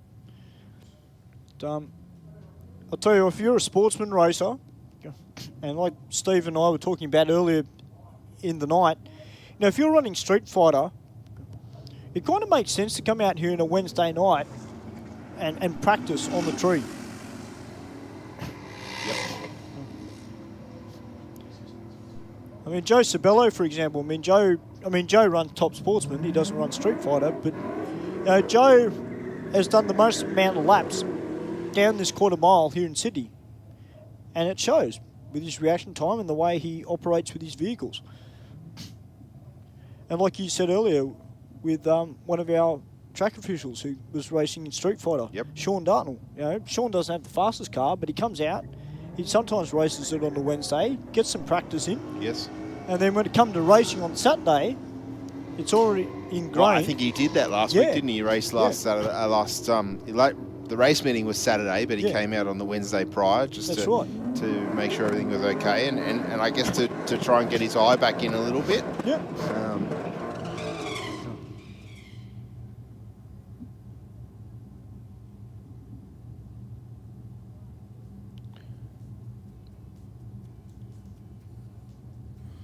Next pit rolling up to the start line. Well, unfortunately, the Aeroflow lane just rolled through the beams there. Won't get a time recorded. Meanwhile, the Rocket Lane doing pretty well. Wow, 1067. Yeah, wow, 104 mile an hour and half track there. 1067, 131 miles an hour through the finish line. 130 mile an hour, just shy of, or just over 200 k's an hour. So certainly moving on the blacktop. Yeah, that's a good pass actually. A 1067 on the Pro Tree.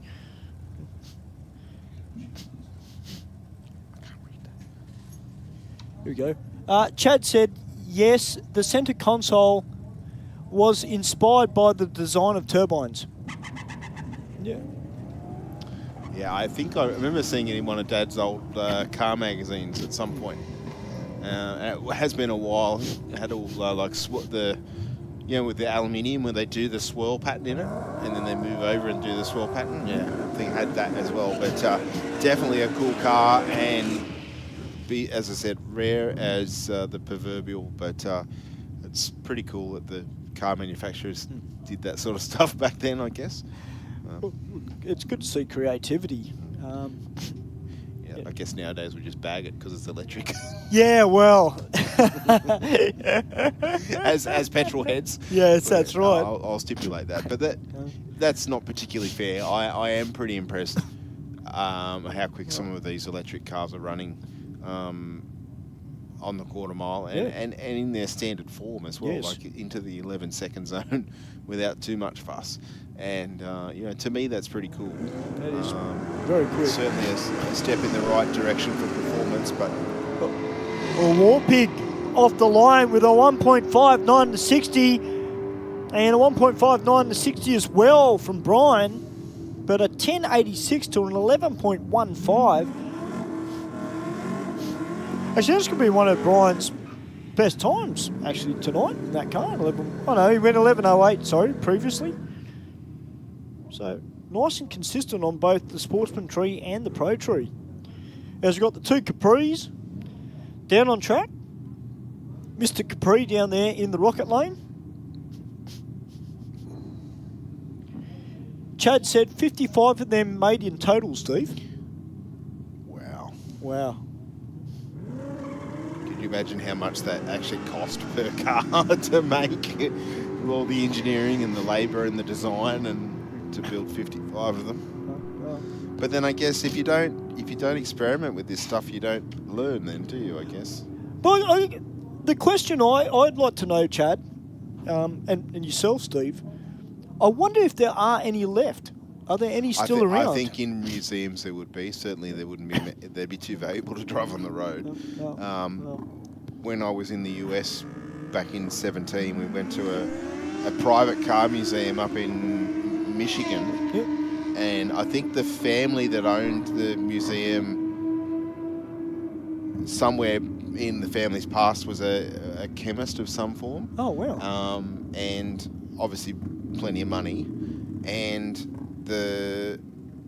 nearly every car in that museum, the year ranges from early 1900s right up to current day. Oh, wow. And nearly every car or every item in that museum was one of 5, one of... Wow. Yeah, like... Wow. Just rare. I mean, don't get me wrong, just because it's rare doesn't mean it's valuable.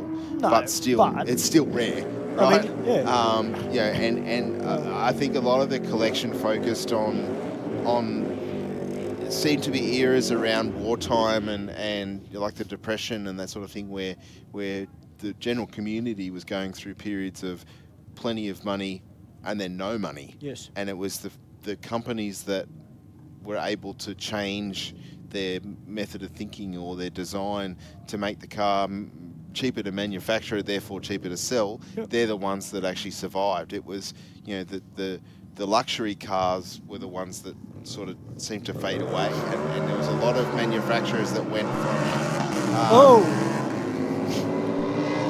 from like push bikes into automotive, and obviously the manufacturing processes with a car were a lot more involved than a push bike. Yeah. So they maybe didn't price the car right, or they were just too expensive for that company to sustain. Mm-hmm. They didn't get enough of a brand name, I guess, to survive.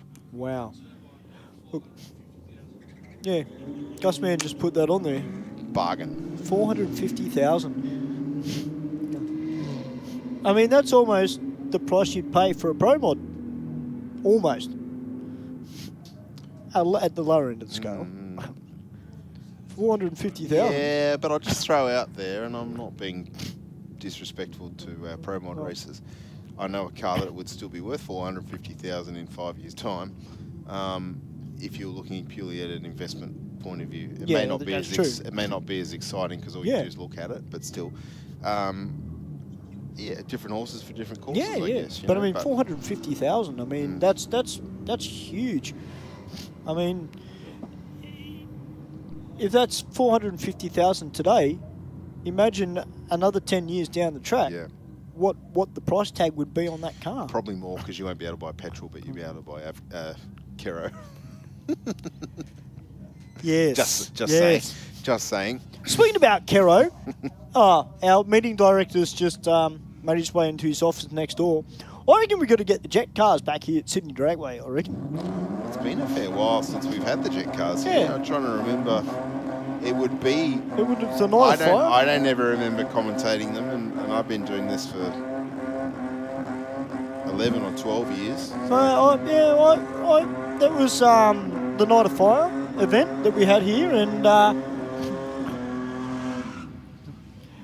Ian told me, he said, see you guys on the 3rd of April for hopefully a better reaction time. Well, Ian, really hope that we do see you back, mate, because, hey, it's all practice. Chad just said, Steve, there was 5 prototypes used for troubleshooting and 50 made for sales. 9 are left. Wow. Wow. Only 9. So that, yeah. There you go. Wow. Yeah, I agree, Ian. We're going to get the jet cars back. All I remember from that event was standing on the return road and when they were doing the afterburning show, and then walking up in the studio and seeing Ben laughing and almost in tears because Chad Nalon at the time I was commentating with, apparently Chad and a couple of boys were trying to hide under the table or stand far back because a true story, and we actually had I know I was here the day it happened. We had a fuel car doing a burnout on the start line and it threw up a rock and it took Chip out of the window up here in the studio. Yes. And then we had the jet cars, and the jet cars put 2 big cracks in the window. And they ended up cracking a fair few windows in the tower here. 17 windows got cracked that night. Wow. When we had the jet funny cars. Because we're pretty close to where they would be starting the car up, really, when you think about it. It's probably only, a car and a half length, I suppose? Yeah. Roughly? Yeah. I reckon if they don't sell, because they are still up for sale, what? The jet funny cars. They're still up for sale. Where? Down in Australia? Yeah, Darren DeFilippo's got them up for sale. Oh, is he? Yep. Yeah, it's on my 105. Well, Ian, it was a pleasure to interview you, my friend, and I do look forward, or we all look forward to you coming back, and hopefully, mate, in the future I'll be able to interview you again. I'm seeing double. Yep, double trouble. And both of them, actually, funnily enough, not too much between them. One of them probably has had a little bit more work done to it, or is just a little bit better at getting on off the line. But, look, both of them out here having fun. And that's what it's all about, you know. And, you know, if you're in the Evo scene, you know, and you've got all mates or any form of car or bike, if you've got mates that you want to race, bring them out here. And as I said, you can book a lane if you're part of a car group. Yes. So it ensures that you race your friends on each pass. Yep. And what's better than bragging rights in a car group? And as Steve said, you know, you've got the time slip to prove it. Yep. People can't say, yeah, whatever. Here's the numbers. Numbers don't lie. It's like the dyno sheet. That's right. Well, kind of, how do I put it? Conditions? The dyno can be set up in a way to give more impressive numbers where the timers are the timers, you know what I mean? Yeah, that's exactly you're picking right. up what I'm putting down? I do. Yeah.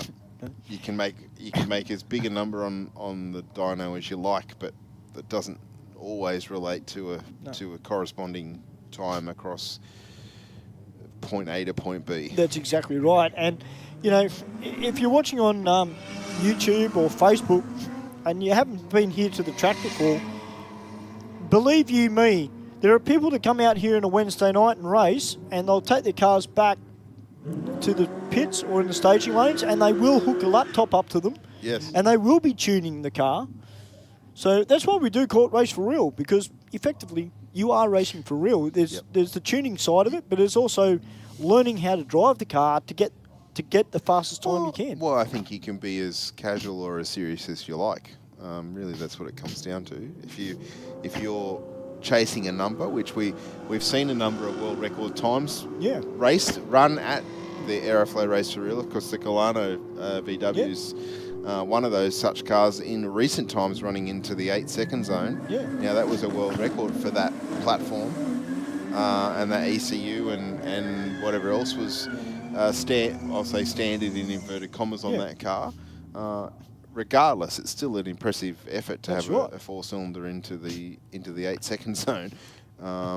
But like I said, a world record time. And what you need to realise too, for those people that it's either your first time here at Sydney Dragway or you're watching on YouTube and you've only just tuned in, the track itself is prepped for street cars. Yes. It is not prepped for race cars, it is prepped for street cars. So it's only got a very light spray of adhesive on the track. And we do that for the simple fact that this event is primarily for street registered cars and street registered bikes. So you bring a street car out, say like that Falcon or the Yaguna Automotive Ute that is down on track now. We spray the track with more adhesive. We'll be breaking cars, and we don't want to see people break their cars. We want to see them get out there and have some fun. For two reasons. It's all about having fun. We don't want to see people go and need a tilt tray home because the gearbox is in pieces or the diff or the drive shaft, whatever it might be. And then there's also the cleanup time around that as well. Yeah, exactly so it's all about the participants getting as many passes as possible in the 4 hours of racing that we have. That's now, the early birds that got here tonight, if they're still here, they've probably done 5 runs or maybe 6 runs. If you turn up at 8 o'clock, we do our best to make sure you get more than 1 run. Yeah. But unfortunately, sometimes that doesn't happen. That's right. It's an RC car said, Stewie, send me a plane ticket and I will come. To what? To Aeroflow Race for Real. Okay. Yeah. Unfortunately, RC car. How good a terms are you on with the RC? Well, Ben talked to him more than I do. So, but I also, Where is he flying from? I don't know. From the UK. UK. Oh, yeah, no. Checks in the mail, RC. Yeah. Well, RC, it's always a pleasure to have you as part of Race for Real, even by watching our live stream via YouTube or Facebook. And the same goes for everybody who can't make it from the track or is from interstate or overseas for that matter. We do thank you for checking in. Well, RC, all I can say is all you can do is ask. Yeah, that's right. And if you don't ask, you don't know. That's right. But the answer's no. Sorry. No. If you ask DJ Carl Cox, he might be able to, swing you a ticket. Welcome back, Sorcery Engineering. Chad Allen said, Turbonique also made a 1,300 horsepower jet engine differential back in 1962. A what? Jet diff? What do you mean? Interesting. Very interesting. Yeah. 1,300 horsepower. Yeah, Turbonique. So this is like a direct drive engine and gearbox and diff all in one. Oh. Is this what I'm imagining? Yeah. Sounds like a mini top fuel car with what they've just designed. That's massive. Well, it would have been huge horsepower back in the day. Yeah. That's insane. 1,300 horsepower jet engine differential back in 1962. Wow. Wow. Yeah, slightly more horsepower than the Mark 1 Cortina. Yeah. Chad just said just diff and engine. Wow.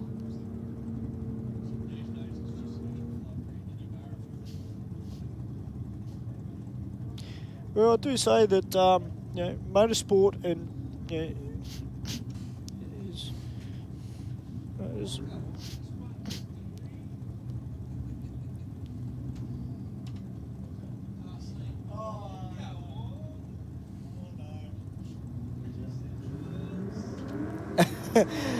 RC car.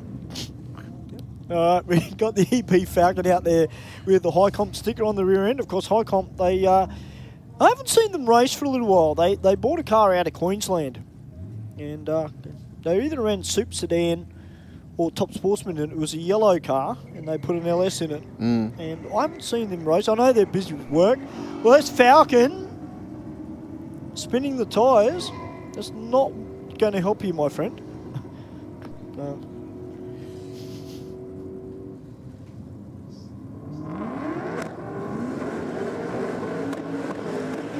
All right, War Pig. Go.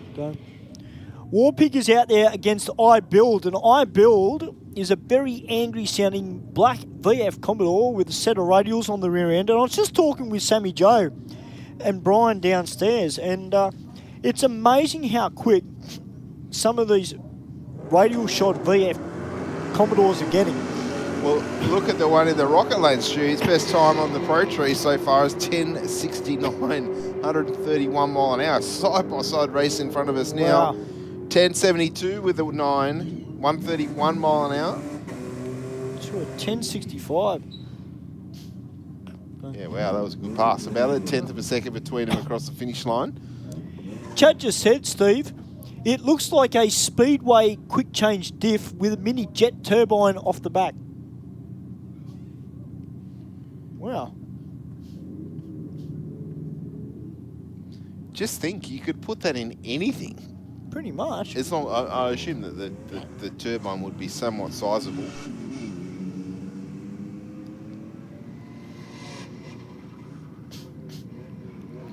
Oh, that Commodore. Stab of the brakes as he's heading towards the centre line. And it goes to 13.93, but that moved around a little bit. It did, considering...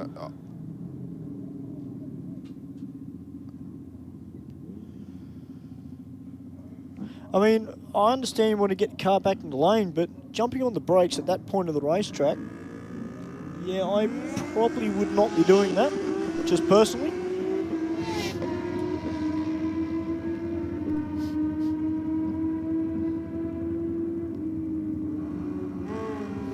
And a 10.12 with a 2 in the Aeroflow lane to a 12.70 at 105 in the Rocket.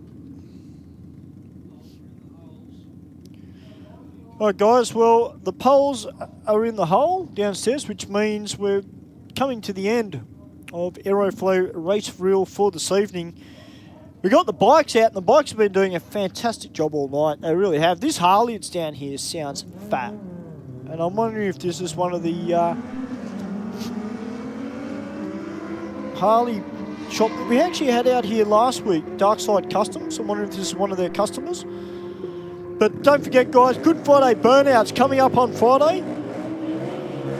And I'll make a suggestion. If you are coming out for Good Friday burnouts, I'd suggest you get out here early, guys, rather than later, because I reckon the traffic and parking, for that matter, is going to be pretty insane. Do you know what time it kicks off, Stu? I believe the skids start at midday. I think gates open at 9 a.m. or 9:30, I think it is. Okay. So do make sure you're here for that, guys. If you are going to come, get here early. Buy your tickets online to save yourself hassle.